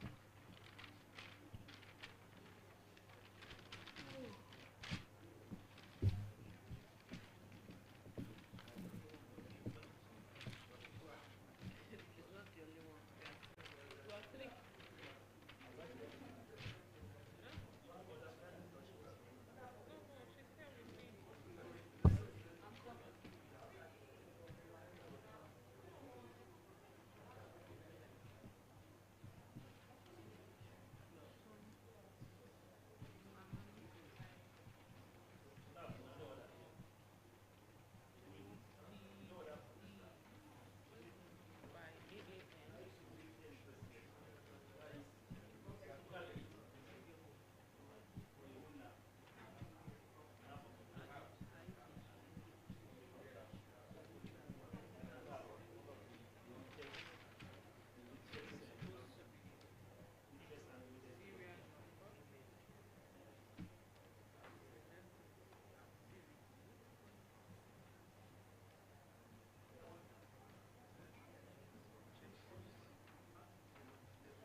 So you want to buy the two to join this one? Okay. Okay. That is 45,000.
Hello, ma'am.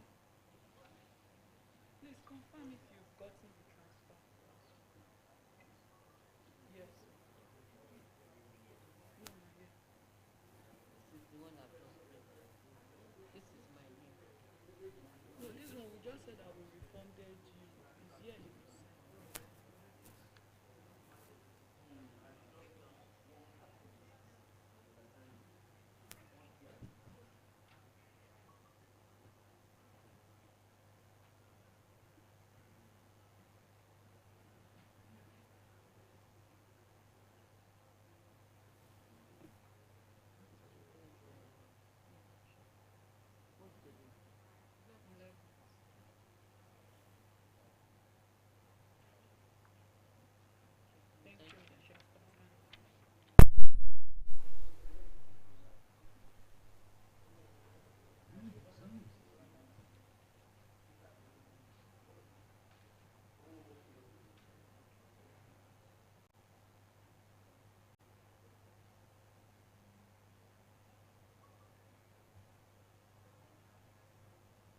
Spray that was.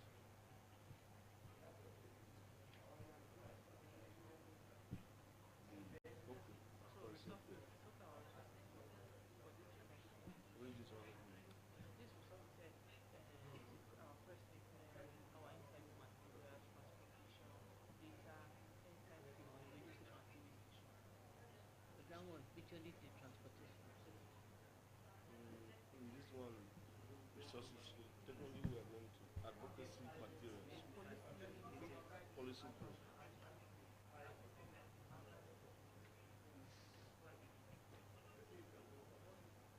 Request letter. Letter of request.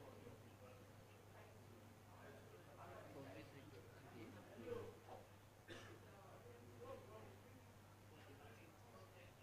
There should be an awareness and sensitization materials.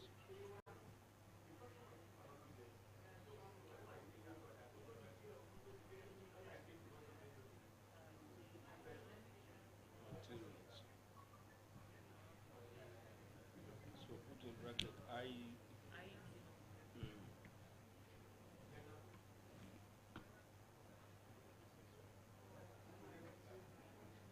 Put this in 3 months.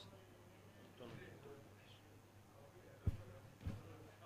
But we need to be specific here. You say 3 months from which month to another? There is timeline. You have to be specific. Okay.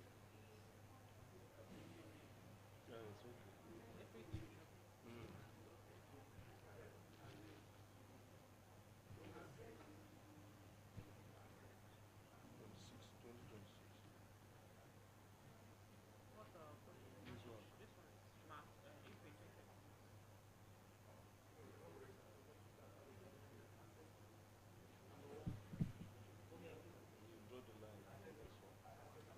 No budget. Budget. It's a big project.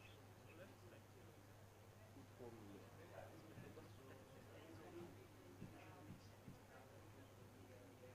It's okay. Go ahead. No, the last one. No, wrote the line. The line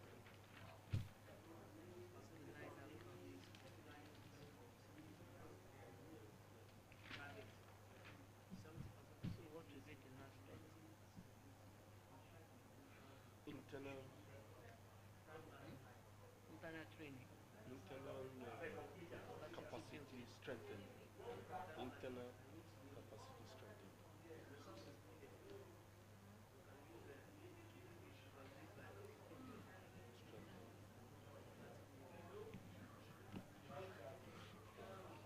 Start.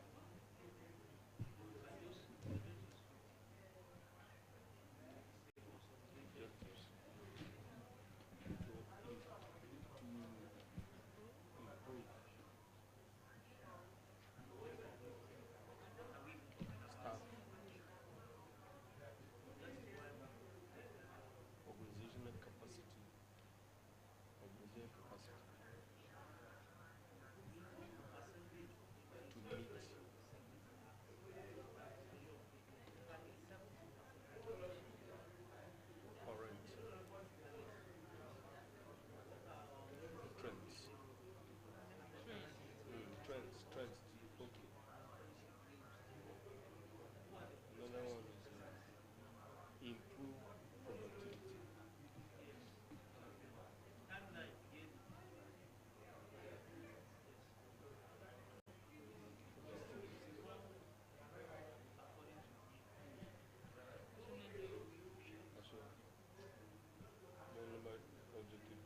resources.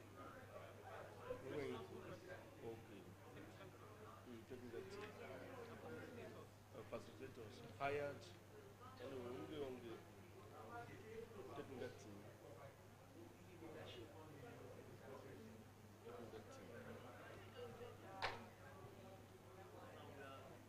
Hired consultants. Hired consultants.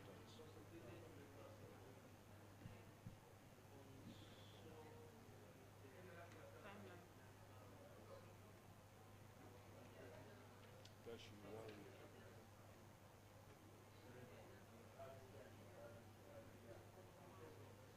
Right in July.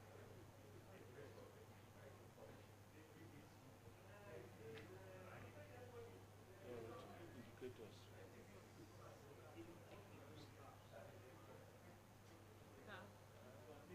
40 staff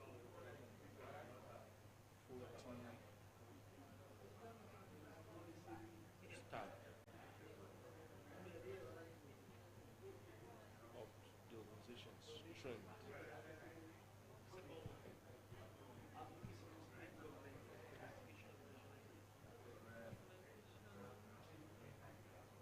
Trend.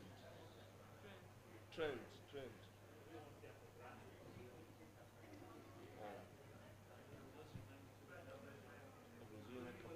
strengthening.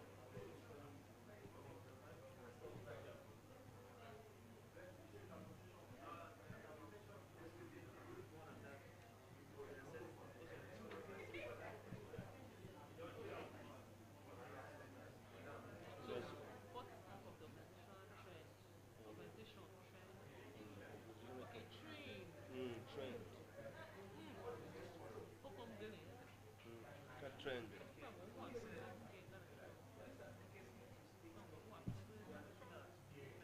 Okay, so resources. Resources. Facilitators.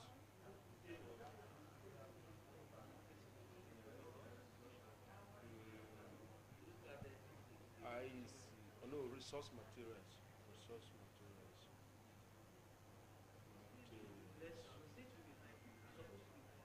That's okay. Okay. Breaking and accommodation, transmission, feeding.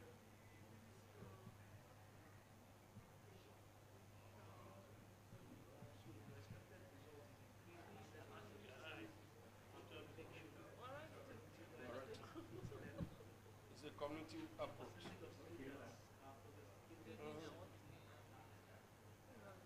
Oh no, it's okay.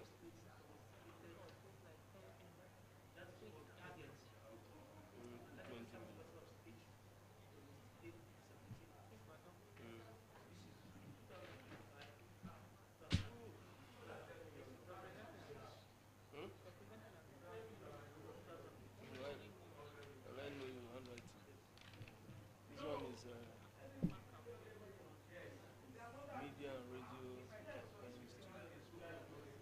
dispel myths and misconceptions about albinism and levels.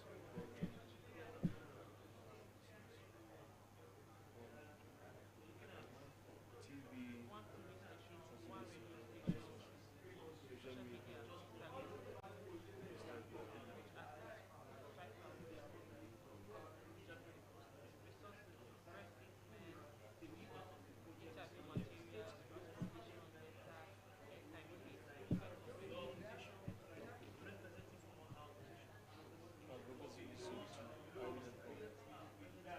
inclusive on what?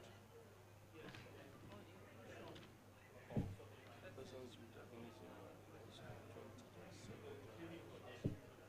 for 2027.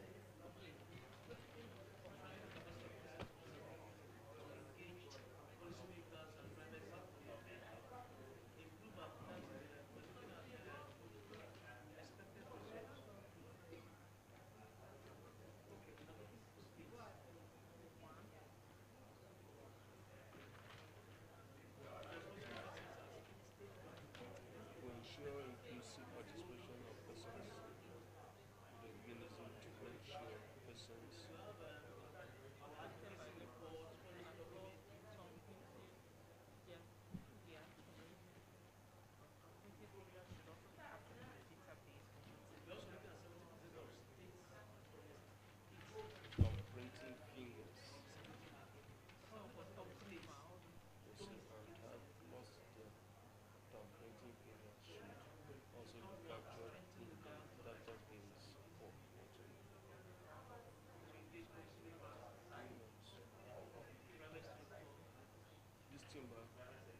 using iNext star. The iNext star will also be used now.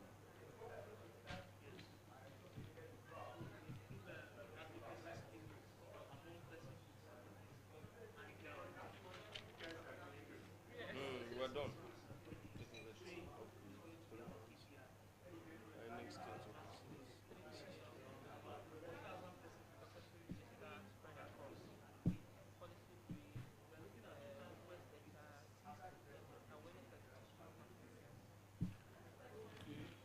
Internal capacity strengthening staff.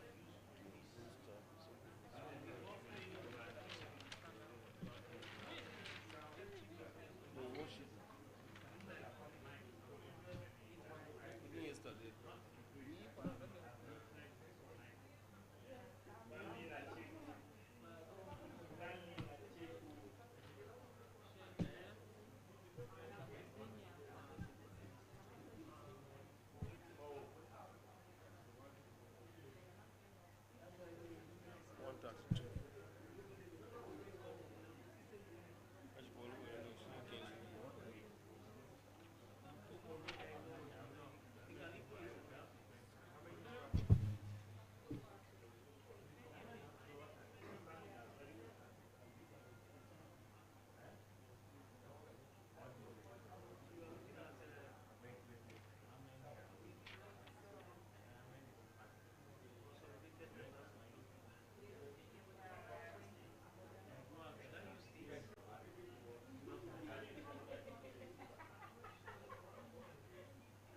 Alright, so we're ready.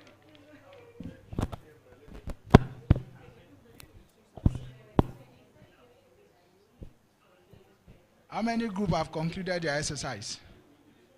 1, 2. So I think we should start because of time. Maybe we can start presentation because of time. Who will be the first group to go? Okay.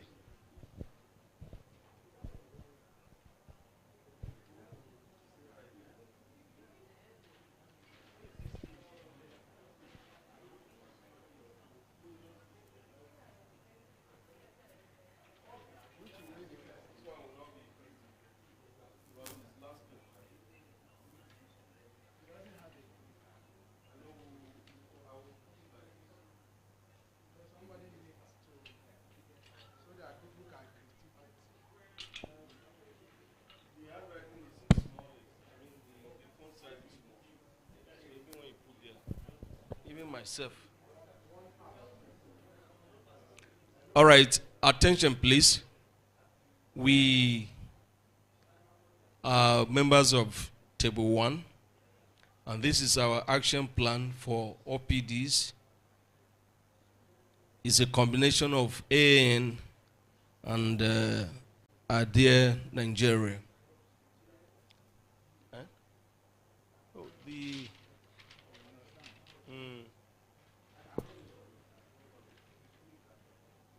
I have to put my glasses.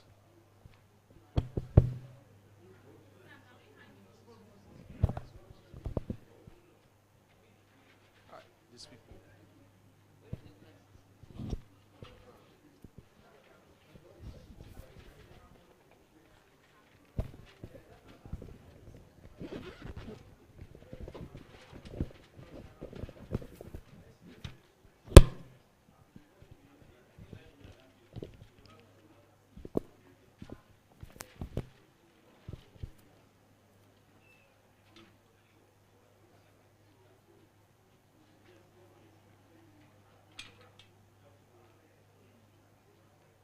All right, thank you, sir. So, this is a tabular presentation, and from the first row is the headings of the table. We have activity, objectives, responsible personnel, timeline, indicators, resources, and then budget. And our first activity is anti-stigma campaign for AN and then Adair Nigeria persons, community persons or members. So the objectives or our objectives for setting out this activity is to ensure that we are able to capture a wider coverage for media and radio campaigns that should be able to dispel myths and misconceptions about albinism and then leprosy. Timeline for, responsible personnel here will be the program managers of both organizations and then communication officers, the media organizations that we're going to use. Duration, that is timeline. The activity will be conducted within the space of 1 month, and by specification we have April 2026. Indicators: 1 TV station, radio station.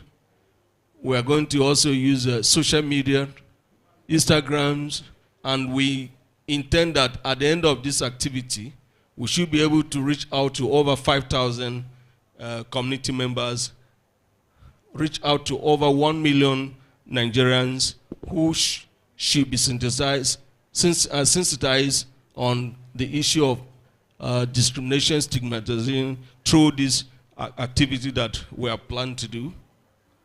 Resources here: press statements or press briefs or documentations, interview and interview materials, transportation, data capturing, airtime, and then other peripheries that we may have in the course of execution. And the budget for the activity is 500,000. Activity 2 is advocacy visits to INEC on inclusion of persons with albinism and leprosy for the 2027 general elections that we are preparing for. Objectives: 1 is to ensure total inclusion or participation of persons with albinism, and to also make sure that persons affected by leprosy who has lost their thumb printing fingers should also be captured in the database for effective voting. Responsible personnel, the technical team members of the 2 organizations, INEC staff, responsible INEC staff of the various states that we will be visiting. The duration timeline is 3 months, and by specification is from April to June 2026. Under indicators, INEC state offices, and we have proposed that at the end of this exercise we should be able to reach out to over 3 million persons with albinism and then leprosy, persons who are affected by leprosy should have been successfully registered across the states. Resources here, we have policy briefs,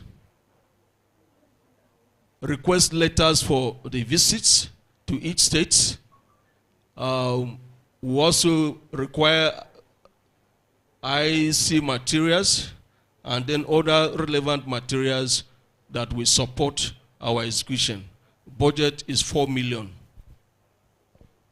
Activity 3, internal capacity strengthening for staff of both organizations, and the objectives are to improve staff organizational capacity to meet current trends.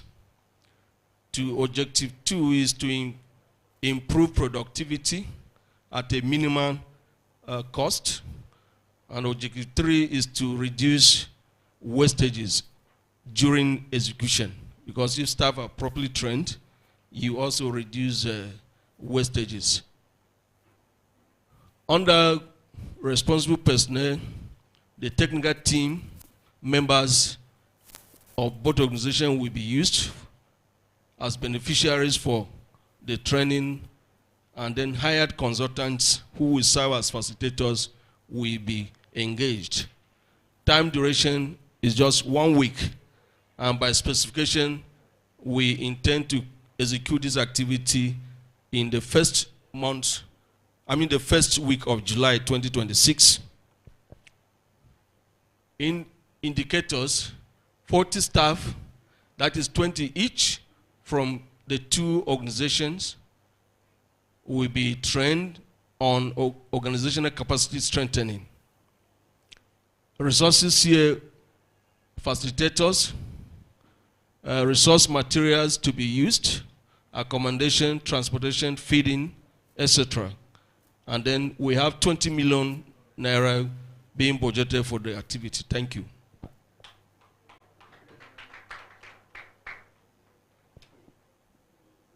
Thank you. You can sit down. So let's look at this. Any observation?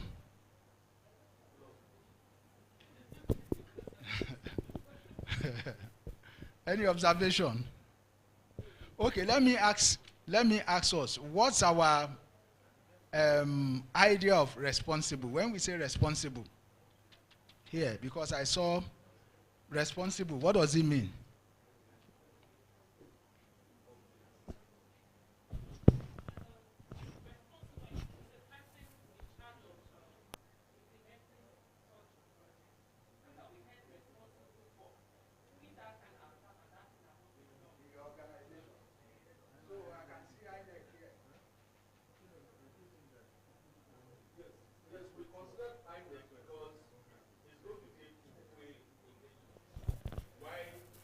But here you didn't put, you said you're going to do advocacy to, where did you say?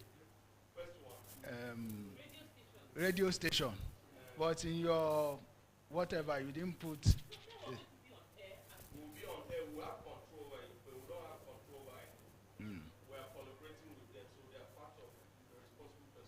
So for me, I think responsible here speaks to your organization.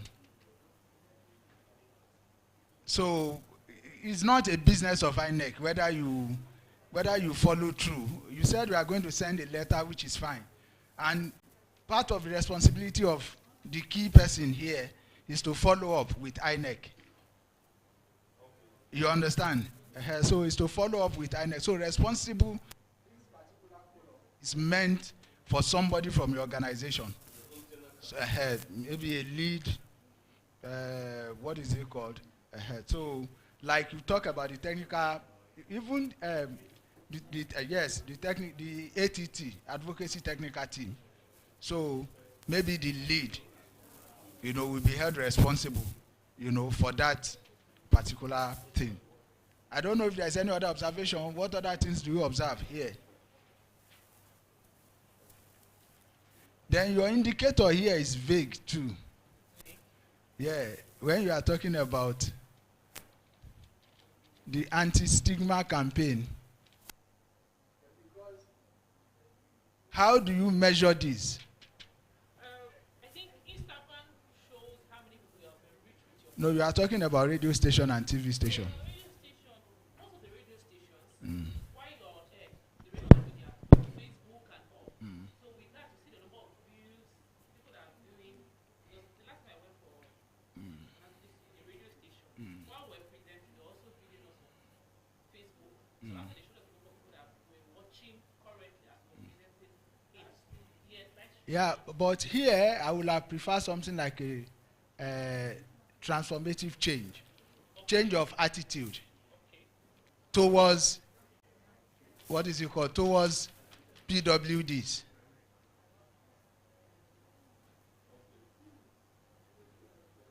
You understand? But this is a, what is it called, good presentation anyway. So we can build on this and come up with a very good, action plan. At the end of it, let's put the other ones in the parking lot, because I know some people are still working. So can we give the first group a round of applause, please?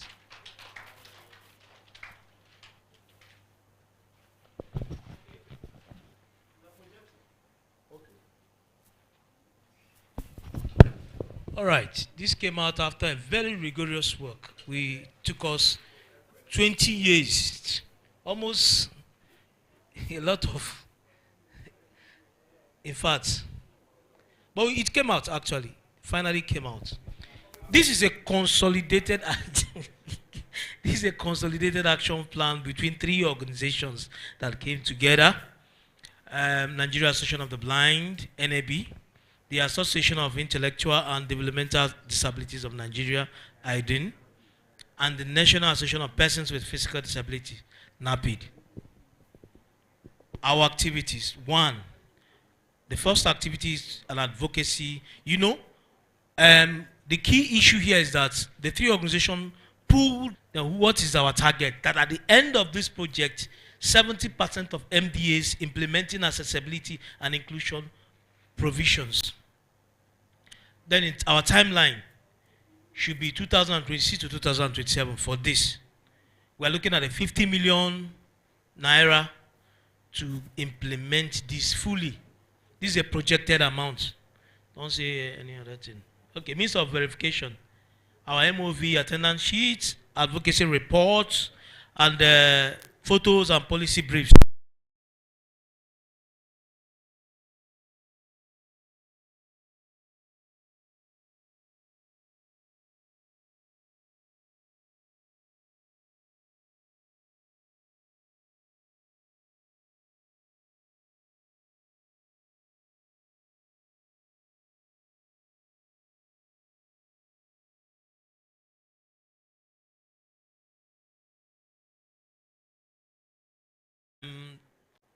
Persons responsible, consolidated members of the OPDs. We are not, you know that we are 3 organizations, so we're going to drive facilitators and advocacy persons from these 3 organizations to deliver on this.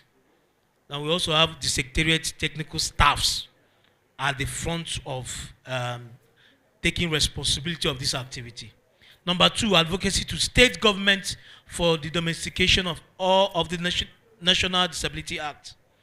Expected result, increase access to service and protection of disability rights at state level. Our KPI is that we are looking at a percentage of states that have domesticated Disability Act. Target, what is our target? 70% of states domesticate the Disability Act. Our timeline is from 2026, this year, to 2029. And we hope that with 70 million naira, we can achieve this. It's a projected amount. Then what is our MOV? Advocacy reports, policy documents developed in the process, and meetings and records of other engagements and meetings that happen during this period. Then who is responsible for this? State consolidated members, again, of the OPDs and the secretariat technical staff. Please, can you move up to number 3? At our number 3, we hope to strengthen the capacity of persons with disabilities. This is training, huge training that will happen all over the state. We are looking at to strengthen the capacity of persons with disabilities to engage policymakers. And we hope to improve the advocacy skills among persons with disabilities and the organizations. So a percentage of the number of persons with disabilities trained. We're also looking at 1,000 persons with disabilities advocacy and engagement around the state. At least between 2026 to 2029, we hope to achieve this. We are projecting 130 million to use to do this. It's not much. It's not much. We needed to improve on that. We need at least 180 million. Okay. MOVs, attendance sheet, training report, and the photos we got from the field. The consolidated members of the OPDs and the secretariat staff are responsible. Number 4, please. They said 3. Okay, but we drew 4 so that it speaks to what we are doing. We did 5. Okay, our activity number 4 is to conduct accessibility audit of public infrastructure. We are looking at to improve the compliance of public structures with accessibility standards.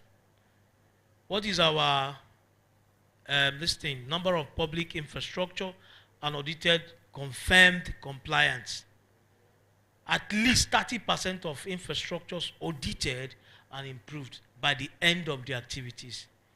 We're looking at from 2026 to 2029, 75 million is the projected amount that we can use to do this. Our MOVs are accessibility, audit reports, photos, videos, and other documentations. Persons responsible, still the consolidated members of the OPDs, secretariat, technical staff. The last on the list is to produce and air disability inclusion awareness jingles on national radio. You understand with me that awareness is very critical to all the advocacy things that we do. So that is why this is coming in. We are looking at increased public awareness on disability inclusions and rights of persons with disabilities. And the number of, we are looking at our KPI is the number of jingles produced and aired. Well, we are thinking that 60 seconds jingles aired on at least one national radio station annually will make the do. Then 10 million can help us to sort this out. Our audio recordings, the broadcast schedules, and the media reports are also part of the things that constitute our MOV. With pictures too. Then members responsible is the consolidated members of the OPDs, secretariat, technical staff. Conclusion. The consolidated action plan focuses on 5 strategic priority interventions that collectively addresses policy implementation, awareness creation, capacity building, accessibility, and institutional accountability. These activities will strengthen collaboration among organizations, improve enforcement of disability rights, and promote inclusive development. With adequate funding, strong monitoring mechanisms, and stakeholder engagement, the plan will significantly enhance accessibility and participation of persons with disabilities in Nigeria. Thank you, sir. Let's go up. Let's go up. Yes, number 1, 2.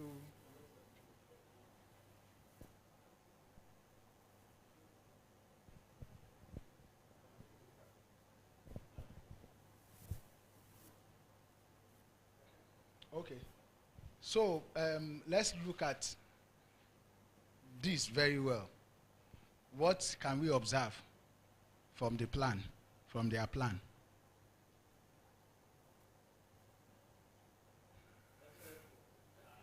Not from the group. Oh. Are you sure you are able to do this in 10 minutes? But that's not the question. Any observation after what we did? Is there any observation? Okay, we are going to come back to it. Let's look at the next presentation. Thank you. Next presentation.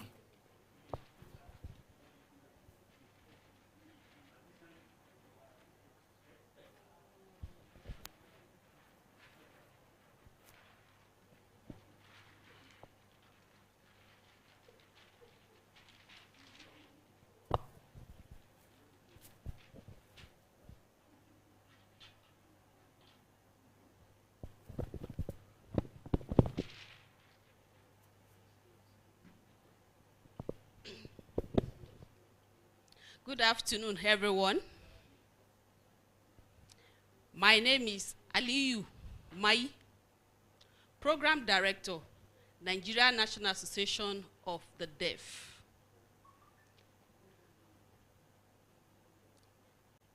So here is our action plan from the year, from January to December.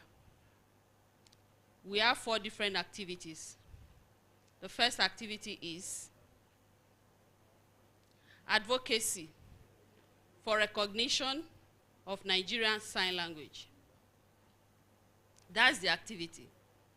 The objective, to ensure Nigerian Sign Language is officially recognized by all arms of government. Example, the executive, the legislatures, and the judiciary. Also, different ministries, departments, and agencies. Who is responsible to lead the program or the project? The president is the one to lead the advocacy. When? First quarter, January to March. Indicator, how to measure it. Number of stakeholders that truly recognize the Nigerian Sign Language. So we need to check how many of them were able to recognize the Nigerian Sign Language. And the amount that we need to achieve it, 500,000 naira.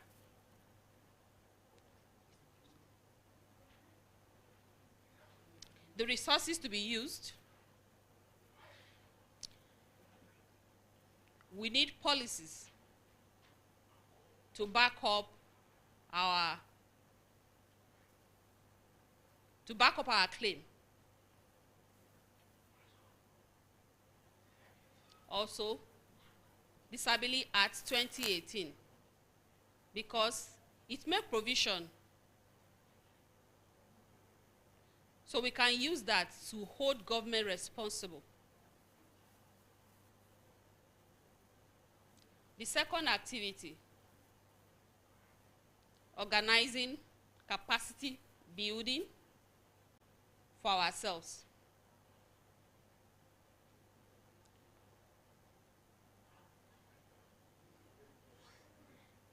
So the objective is to strengthen the capacity from the project design, monitoring, implementation. That's the objective. So who is responsible? Program director and the consultant. The consultant will provide the training.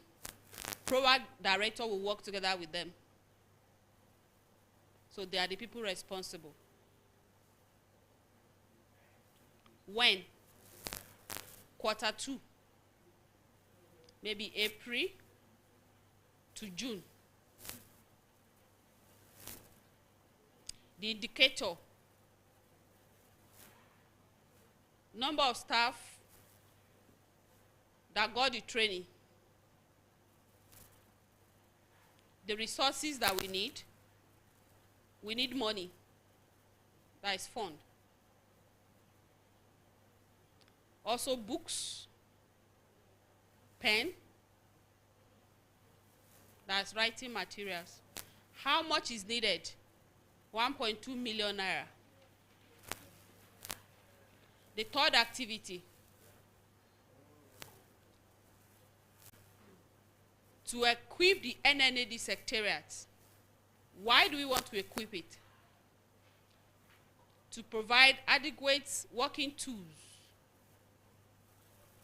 and also to make the working environment more conducive, because we have working tools and the environment is conducive, comfortable for staff to work. Who is responsible? The procurement officer. When? Third quarter. That's from July to September. Indicator.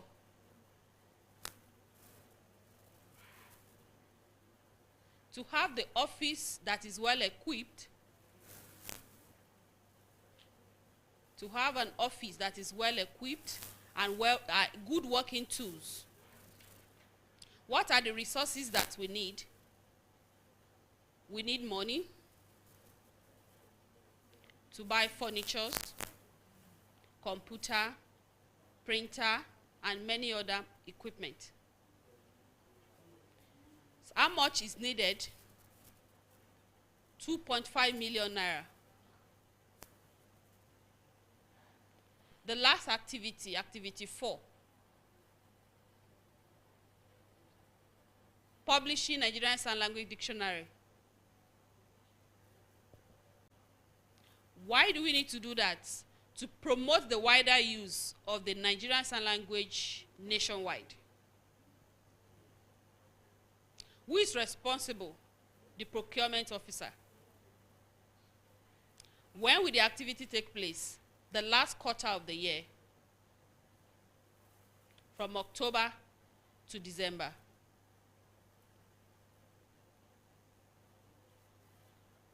The indicator,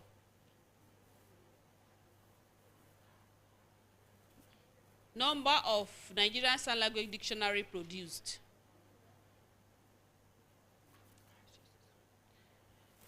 What are the resources that is needed? We need money. Also, we need qualified publisher. The amount needed, 1.2 million naira.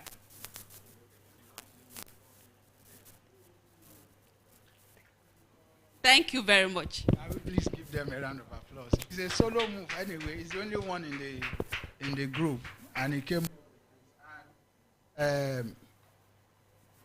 Did we observe anything in this presentation? What's our observation?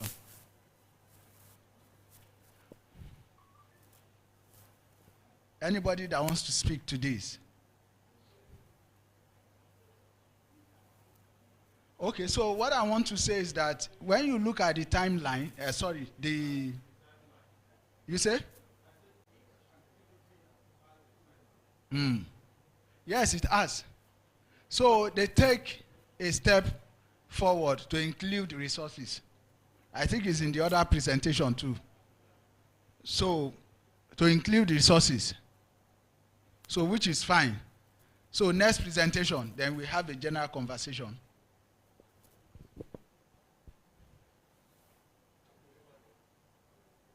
Yes.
Please let it come down a little bit.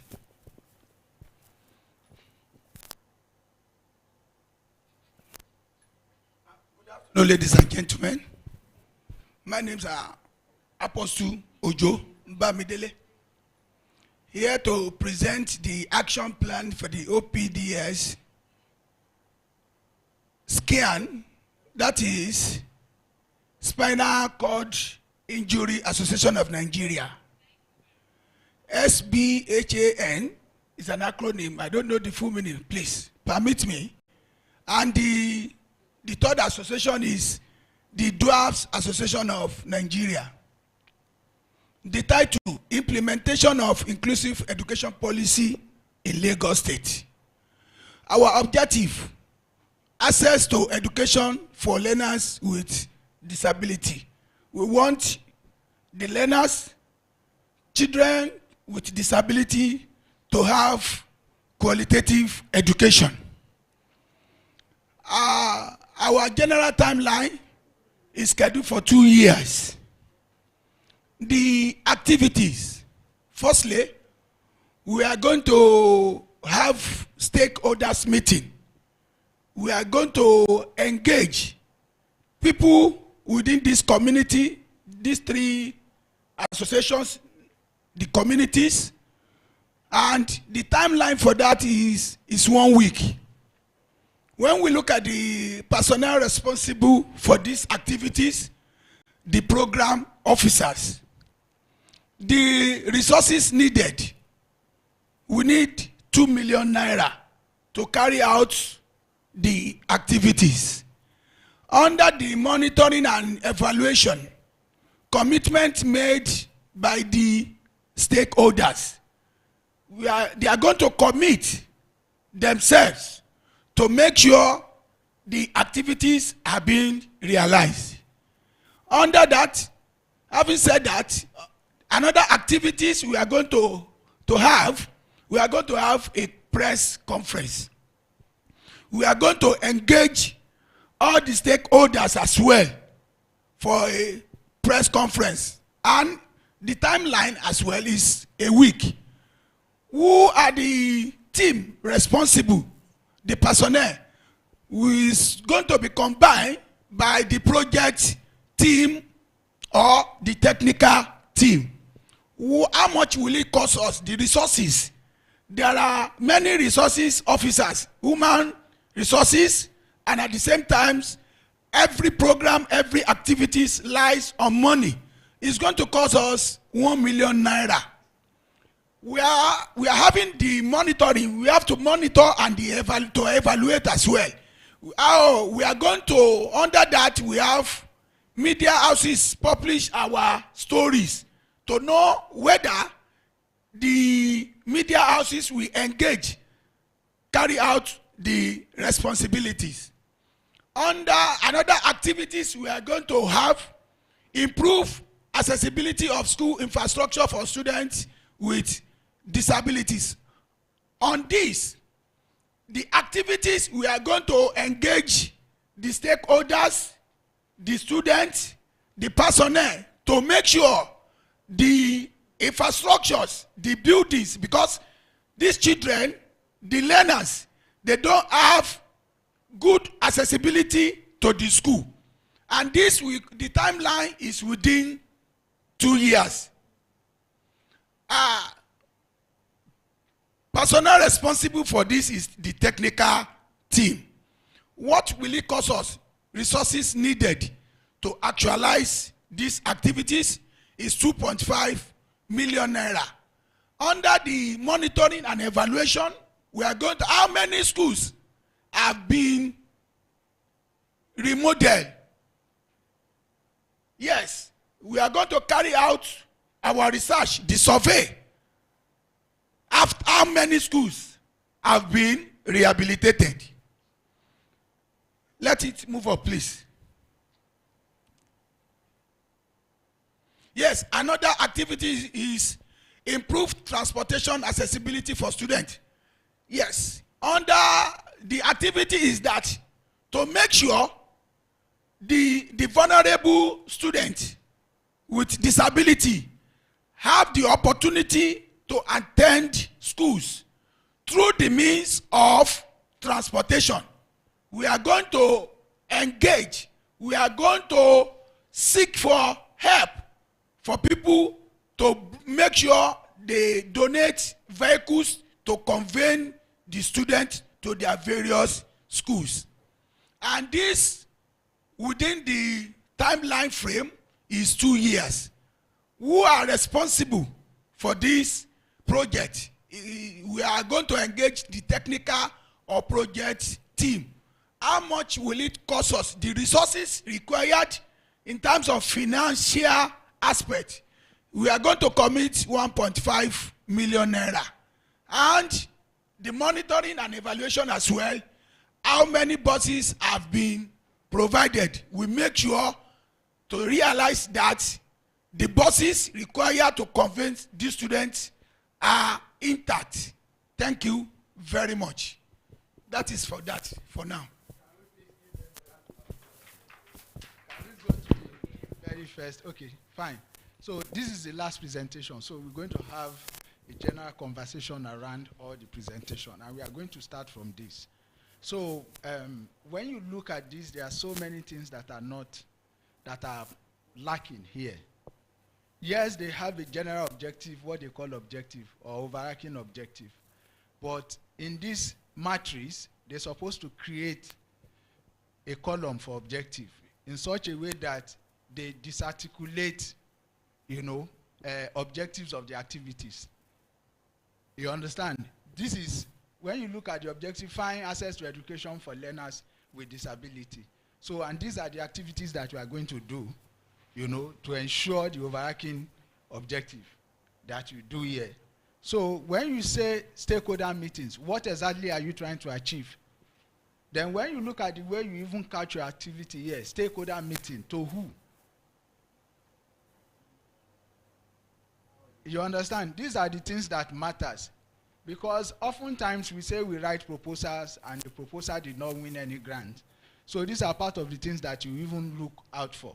Because if you are preparing a proposal and this is the kind of action plan that you submitted to the donor, you understand? I'm just trying to refresh our thing. Yes, it's a group work, but you can take our time with detail or pay attention to detail. We did something before now. I deliberately left out some column, out of it. So, no objective. Then your monitoring and evaluation, I would rather prefer you have monitoring and evaluation indicator. Just stick with indicator. You understand? I said here where you put monitoring M&E. So it would have been better for you to use something like indicator, or you go by M&E indicator. You understand? So there is no, yes, we talk about resources. The second presentation, they talk about source of resources there. You understand? They talk about means of verification. So what we are trying to do is to learn. So what I'm trying to say in essence is that when we finish our presentation, I flashed an action plan. Some of them does not include some, there are some like 2 columns that are deliberately left out that I actually wanted, the group to think through the box and probably say, okay, or ask the question. Immediately we finished that presentation, I was expecting, because I know some of us must have seen what a standard action plan, looks like. So that's why I kept hampering on the fact that, is there any question, any observation? So those are the, what is it called? That's my observation. So like here, your activity, it looks vague, press conference on what? Maybe press conferences. Well, it's always good when you spell out your activities right, so that it will look clear to whoever that is looking at this. So then here, your activity, you said improve accessibility to school infrastructure for students with disability. This is not an activity.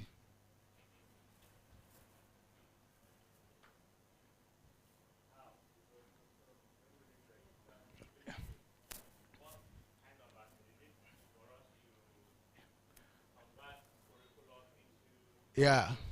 So are you looking at the curriculum You know, just like he said, are you looking at the structure, the school structure? I remember JONAPWD did something we call Maze Model Schools, a kind of inclusive school. You don't necessarily need to build what they call special school. You can have a single school where everybody, you know, can be. So the same thing with improved transportation accessibility for students with disability. So what I'm saying in essence is that when we are couching our sentences, or we are phrasing, what is it called, some of these words, we should use the right word. Anybody can just come around. Take for example, a funder say, can you send us your action plan? Prospective funder, they want to see what your action plan looks like. And when you send this to them, they begin to judge you, even from the action plan. You understand what I'm trying to say now? It's a very good attempt. Everybody, we did well. You understand? It's a very good attempt. What I'm trying to say again, it depends on the kind of project that you are running. You understand? So, but what we are saying is that when you put the source of funding there, so you know clearly, this activity, is it a donor-funded activity? Are you going to source money elsewhere, you know, for that? Good. Budget, everybody put it. That's fine. We need it. We all love money, but how do we source for the money? You understand? So it's very, very important. So we are going to share, what is it called? An action plan, a standard action plan with you. So it's going to be part of the slide, you know, that we are going to do, you know, at the end of the day. But good attempt. We all, you know, did well. At least we understand what we are taught. So we need to give ourselves a round of applause. Is lunch ready, or we should continue? We have about 4 more slides to go. Okay. Yeah, I'm coming. I need a.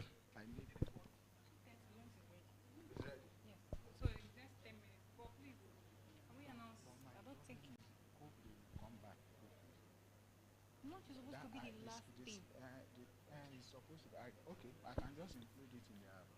I have about 3 slides. I just wanted to. There's still 10 minutes now. You can't run it. Okay, we can.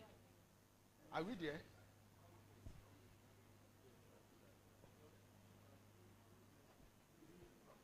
Okay.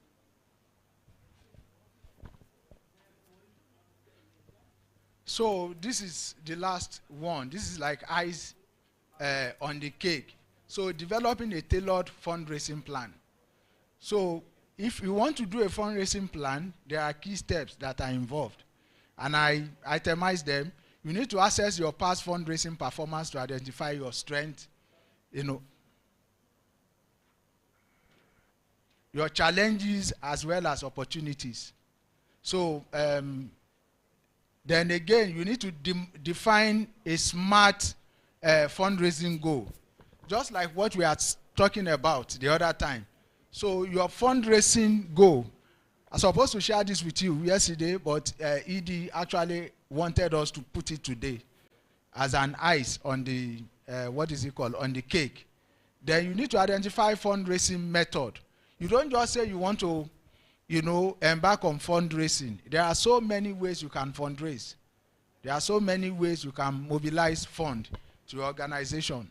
For example, I talk about peer-to-peer campaigns. You can do auctions. If you have old equipment that you don't need again, you can do auction to do what? To get some money into the covers of the organization. Then you can do your social media, what is it called? Challenge. We have done that. We have seen, you know, quite a lot of challenge that is going on the internet, which you can do. You know, for example, the peer-to-peer. Some months back, you remember when Oluremi Tinubu wanted to, during her birthday, he said she was not expecting any gift, whether cash or kind, from anybody. But he said he should commit that gift to the cause of, to advance the cause of cancer in Nigeria. Is it cancer or sickle cell? I can't remember now. So when you have friends like that, you can actually use them, you know, to attract funding. So you might say, okay, this time around I'm celebrating my birthday, but every gift cash or kind that people will be giving me should be channeled to JONAPWD. So, yeah, you have something. Then you need to prepare your marketing channel. See, even though we are not a non-profit, you understand, but we make good use of some marketing models, you know, to sell our organization, you know, as well. So these include our social media, direct email, and you can equally reach your target audience. You understand? So, for example, when you go to, yes, is there ED? In JONAPWD website, there is donate to us, right? So that's one thing we shy away from. It's not eating now. Why can't we just put it, donate to us? I talk about what happened with Action Aid. Donate to us, and they realize huge amount of money. So this is, you know, very, very important. And establish budget and timeline. If you want to, you don't just say you want fund. What is your budget? What kind of activities are you planning? You know, you have developed your action plan now. So when you need to cost your action plan, so how much does it cost? Then you can see that we put timeline there. So we put them in phases, the first quarter, the second quarter, the third quarter, you know, just like that. Next slide.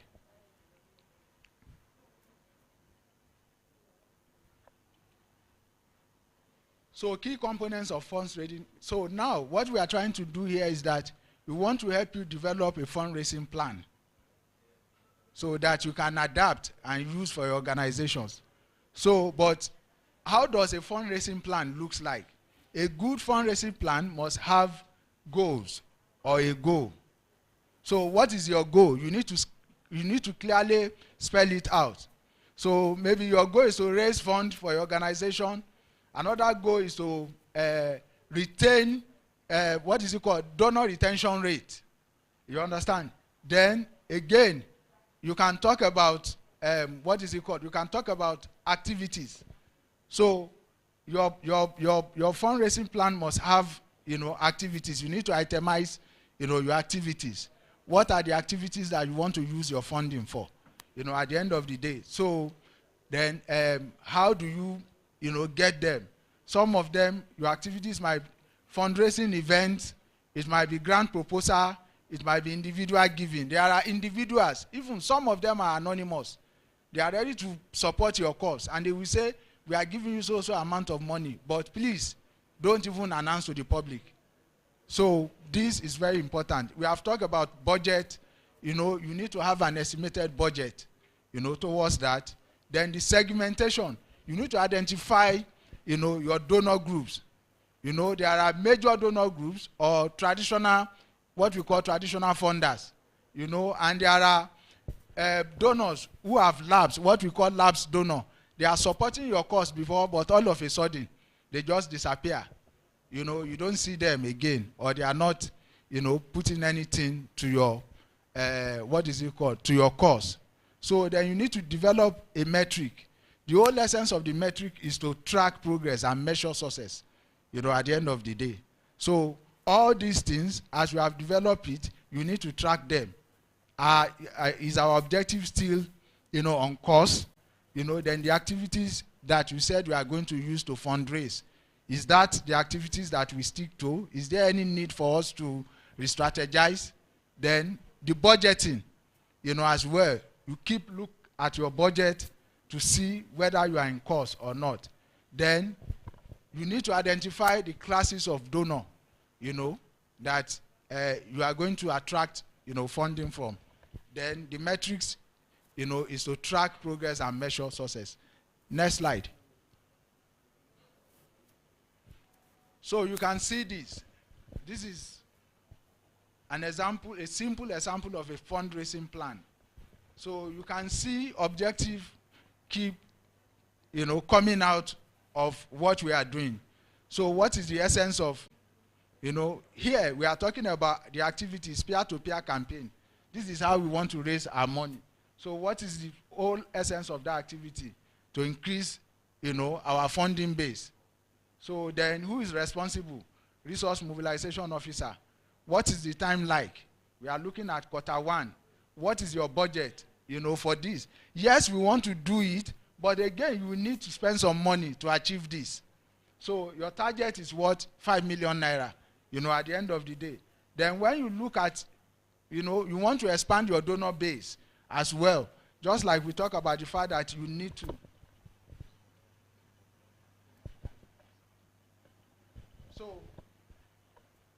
So what activities are you going to do? Social media ads. Oftentimes we do quite a lot of things. We put on the Facebook, on the Twitter, and at the end of the day, they might stay there, on the internet for 6 months, and the reach might not be less than 1,000. You understand? But at times, you might need to do social media ad so that you can have a far reach, so that people will get to know what is actually going on. So who is responsible for this?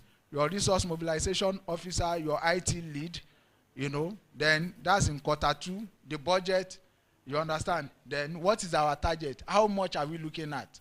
So these are, very, very important. We are going to share it. So actually, I wanted us to do a group exercise similar to what we did before. But there are other activities that we still need to do, which has to do with budgeting, how to prepare a grand winning budgeting. So which my other colleague is going to do that, from the JONAPWD. So it's very, very important. We are going to share this. But if you look at it, the sequence follow the same thing. It's just about knowing what to do, knowing what to put in the matrices, then sitting down together as a team, then work it out and see, how you are going to achieve, your goal at the end of the day. So on this note, I want to say a very big thank you for listening to me. Thank you for your rapt attention. So lunch is ready, so we can have.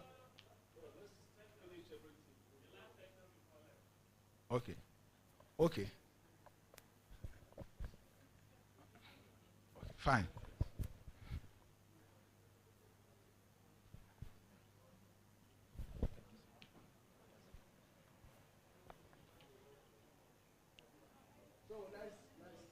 Once again, good afternoon, everyone. Good afternoon, everyone. So my name is Elijah Okewale, and I'll be walking us through budgeting, budget designs, management, and reporting. We've learned so much since yesterday on how to write proposals, and now the last facilitator that took us, he has been talking about money. We will need 2 million to do this. We need 1 million to do this. So I will start on this note. That is there a man that want to build a structure, he or she will first of all sit and put a pen on a paper and try to cost the structure that he or she wants to build.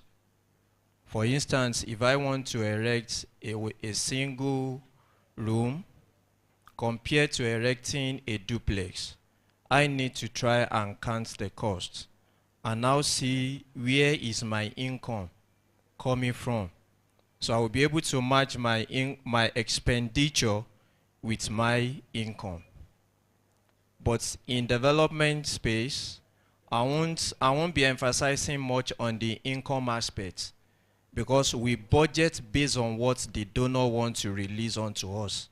I don't prepare my budget, now give it to a donor that this is what I want to do.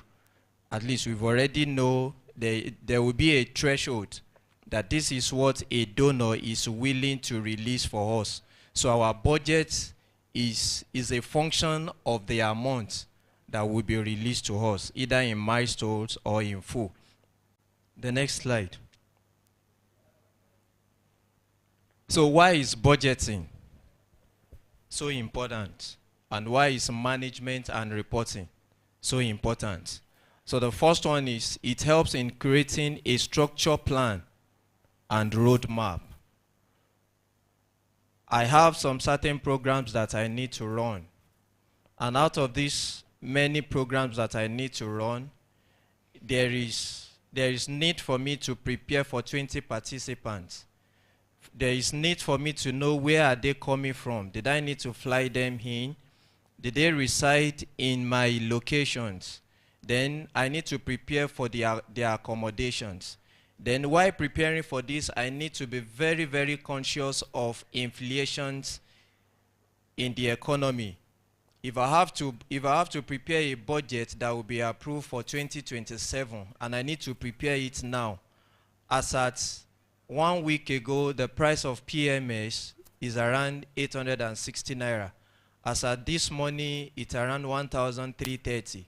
So if I'm to prepare a budget that will be approved for a programs that will start in January 2027, so I need to understand the terrain.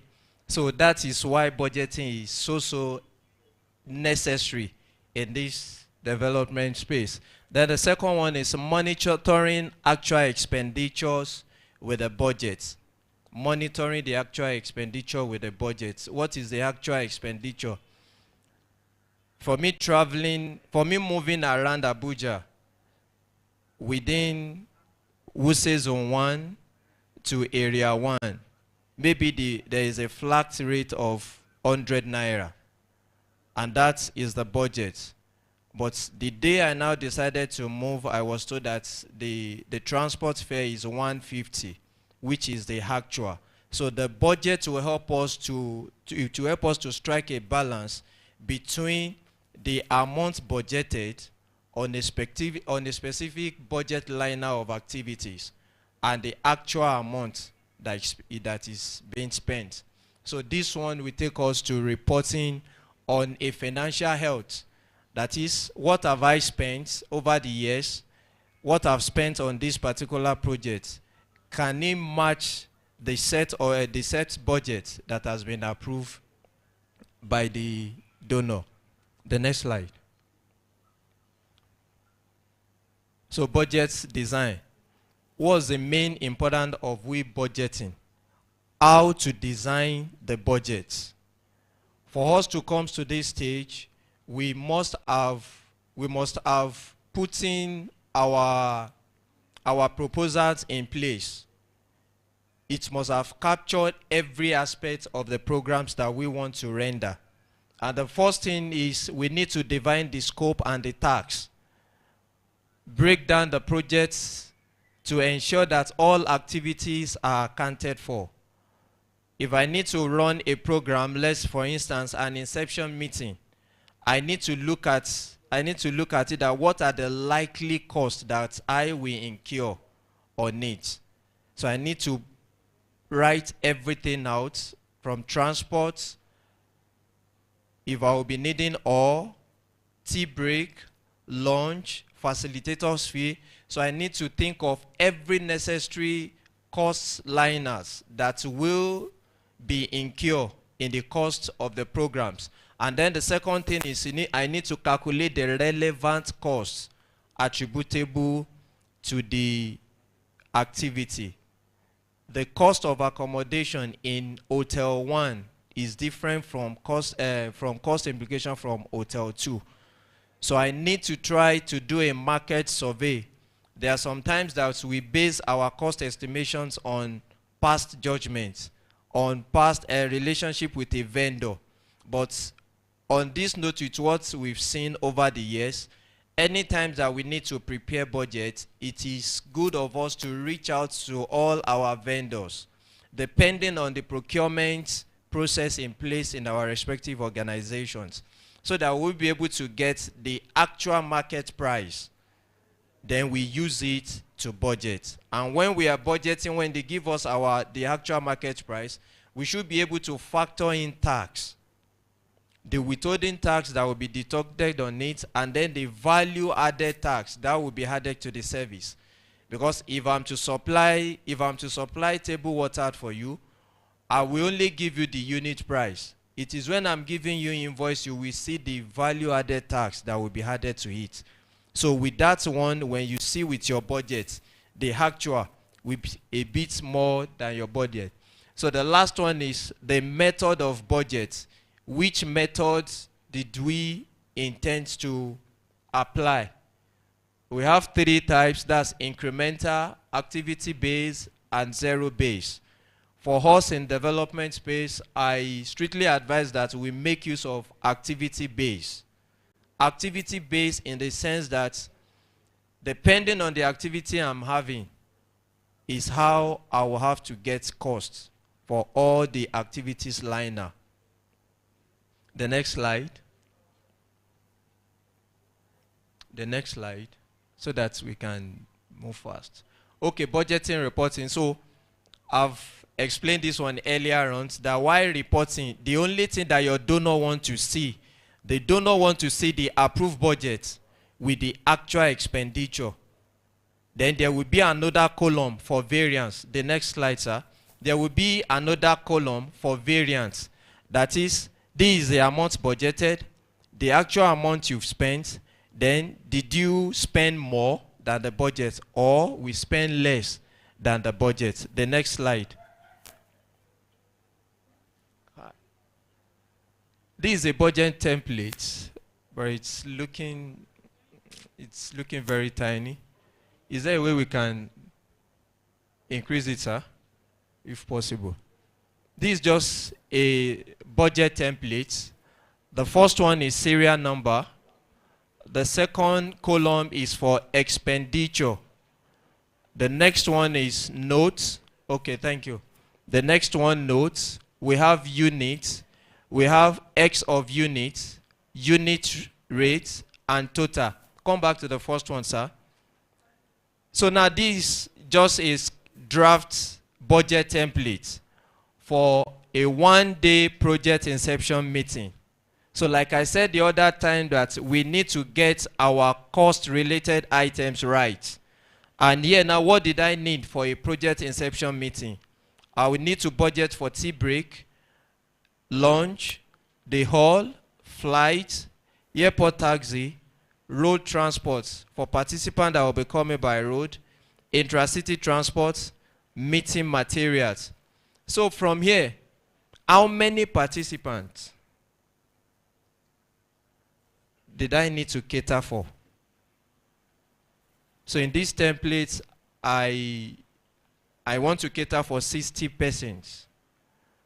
So I budgeted 60 tea break, budgeted 60 lunch. At what rate? So the unit will be 1. Since it is a one-off thing, it's a one-day program. Then the X of units, that is how many persons? That is for 60 persons.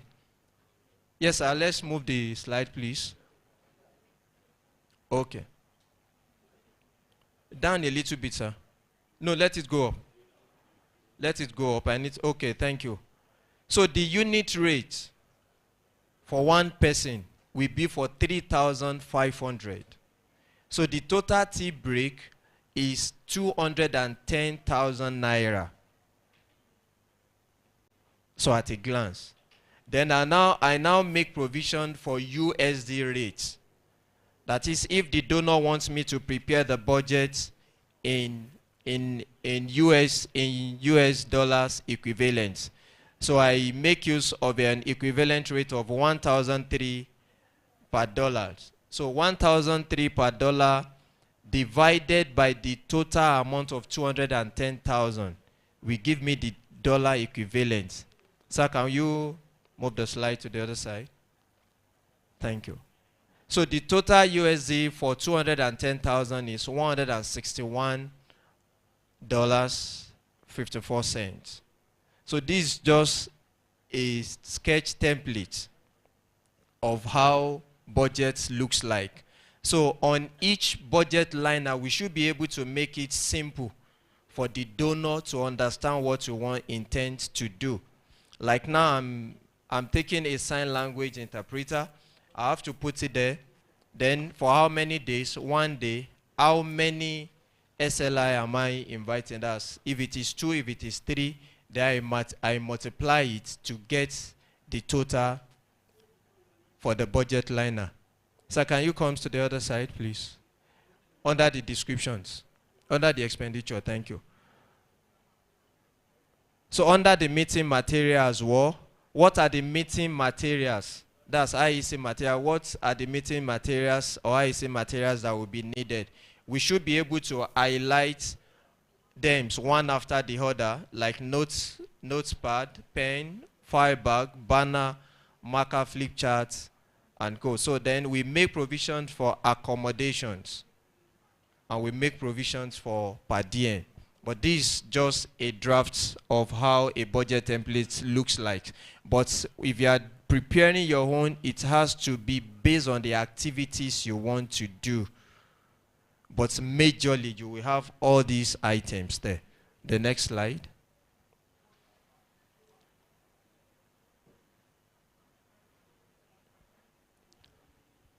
Okay. Still under the budget template, this for the personnel costs.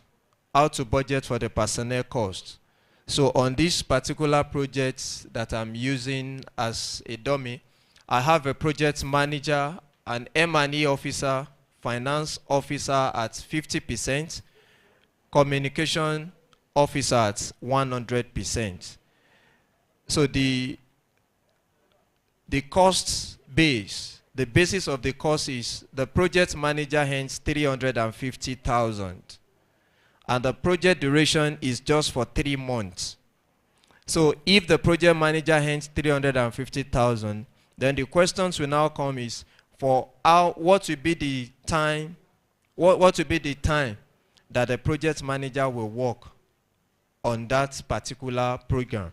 So the project manager is allotted to work for 100%. That is on the project 100%.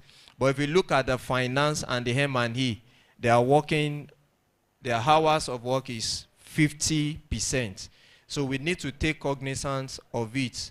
There are some projects that the limited numbers of hours that will work will be the one that we use in computing the staff cost. So the last one is the share cost. So where the donor gives the privilege for us to take cognizance of the administrative charge. So we need to, so can you enlarge this, increase the size, font size? Okay. So the possible things that we have under the share cost, that is administrative cost, is the bank charges. Then we can make provisions for audit fee. We can make a provision for electricity, office rent, office maintenance, staff airtime, and data. But all these ones depends on what your office incur on daily basis, quarterly and annual basis. If the office that we are using is a rented apartment that we are paying a sum of 100,000 monthly, annually, then what will be the contributions of this project to the rent that the office occupy? So in my own template, I have 10% contributions for rent. So if 10% of 100,000 give us 10,000 naira, so that means on a particular project, the project is willing to contribute 10,000 naira to the annual rent of 100,000. So we need to budget this one rightly as well. The next one, sir. The next slide. So this one is the reporting template. This reporting template varies from donors. It varies. It's not been something that we can use one to report for all the donors. But this one is just a rough template that we can use. What's exacting that the donor want to see is they want to see the line for the budget approved. They want to see the line out of all the budget that they approved. Then they want to see the actual amount that you spent. And they want to see the variance. Did you spend more than the budget or you spend lower than the budget? So the first column here, I have the approved in Naira equivalent. That's approved budget. The second one that I have expenditure. That's the actual expenditure that we incur on the project. So if you look at the first one, the tea break, The budgeted amount was 210,000, but the actual was 220. So which means I have a negative variance. So whenever you overspend than your budget, it will be negative. That's unfavorable. But when you underspend, it will be favorable. That's a surplus. So number one, that tea break, there are some donors they will ask you to justify why you have a negative variance. That's a negative 10,000.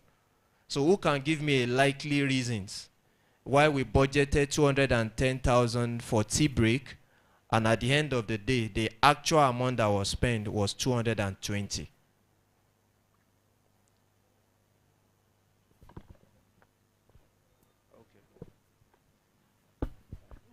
One of the reasons could be that the prices of things went up in the market, so it was no longer at 3.5 but maybe 3.7 or 3.8, and that could be the reason. One of the reasons. Maybe additional participants that were not planned for. So can I? Okay. If you budgeted for 22 participants, done with that? Expending it on the project, like those negative variance that we see. Okay. Based on the questions that I asked now, what I usually advise is this. In procurement process, we have two key things. We can do a direct purchase, and we can engage vendors, and we can do a market survey. So I usually encourage that it is better for us to do a market survey ourselves rather than entrusting it in the hand of an agent that will still collect commission. If I need to get an accommodations, and what I have on my budget is just 30,000 naira per night, instead of me getting an agent to run around and get it for me, why not try and work one or two places that is close to the venue? How much are you giving out your accommodations? So that we can have like a partnership. So they too, they are partnering the program, because there is no way you can spend above your budget. And anything that and that's why sometimes we encourage us having a grant officer that manages these funds very well.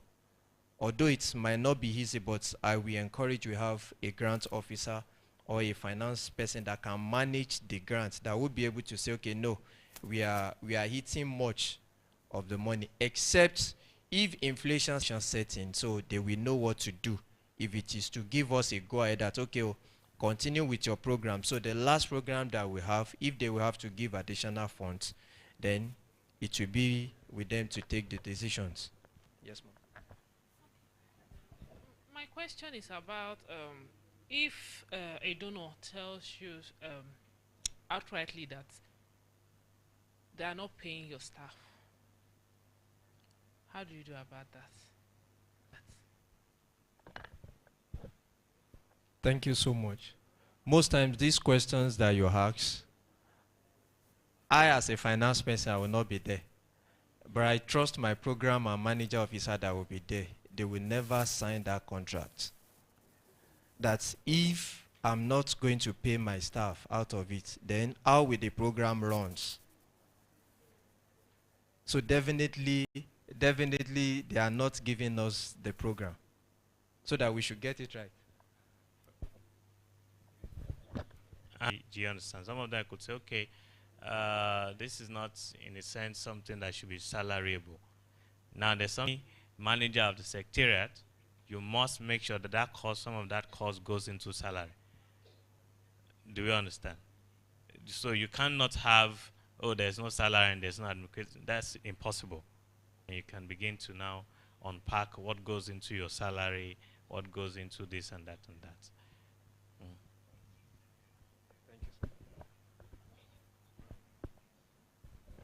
Well, there are questions that At times when you don't ask properly, you land yourself into more trouble.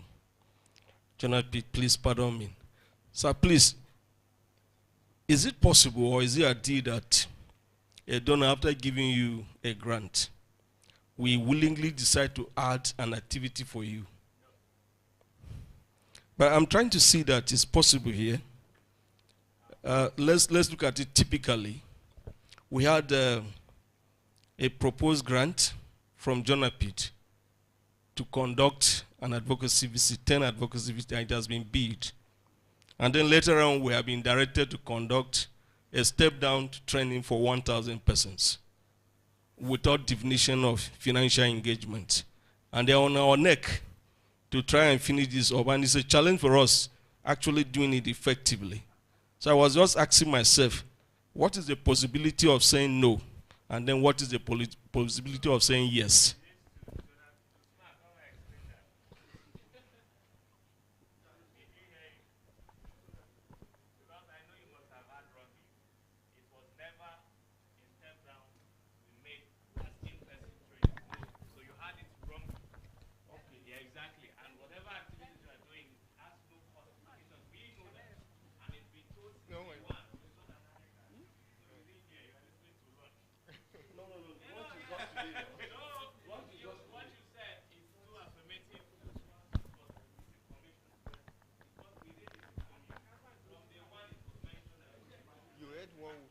You know about the step down training that was said.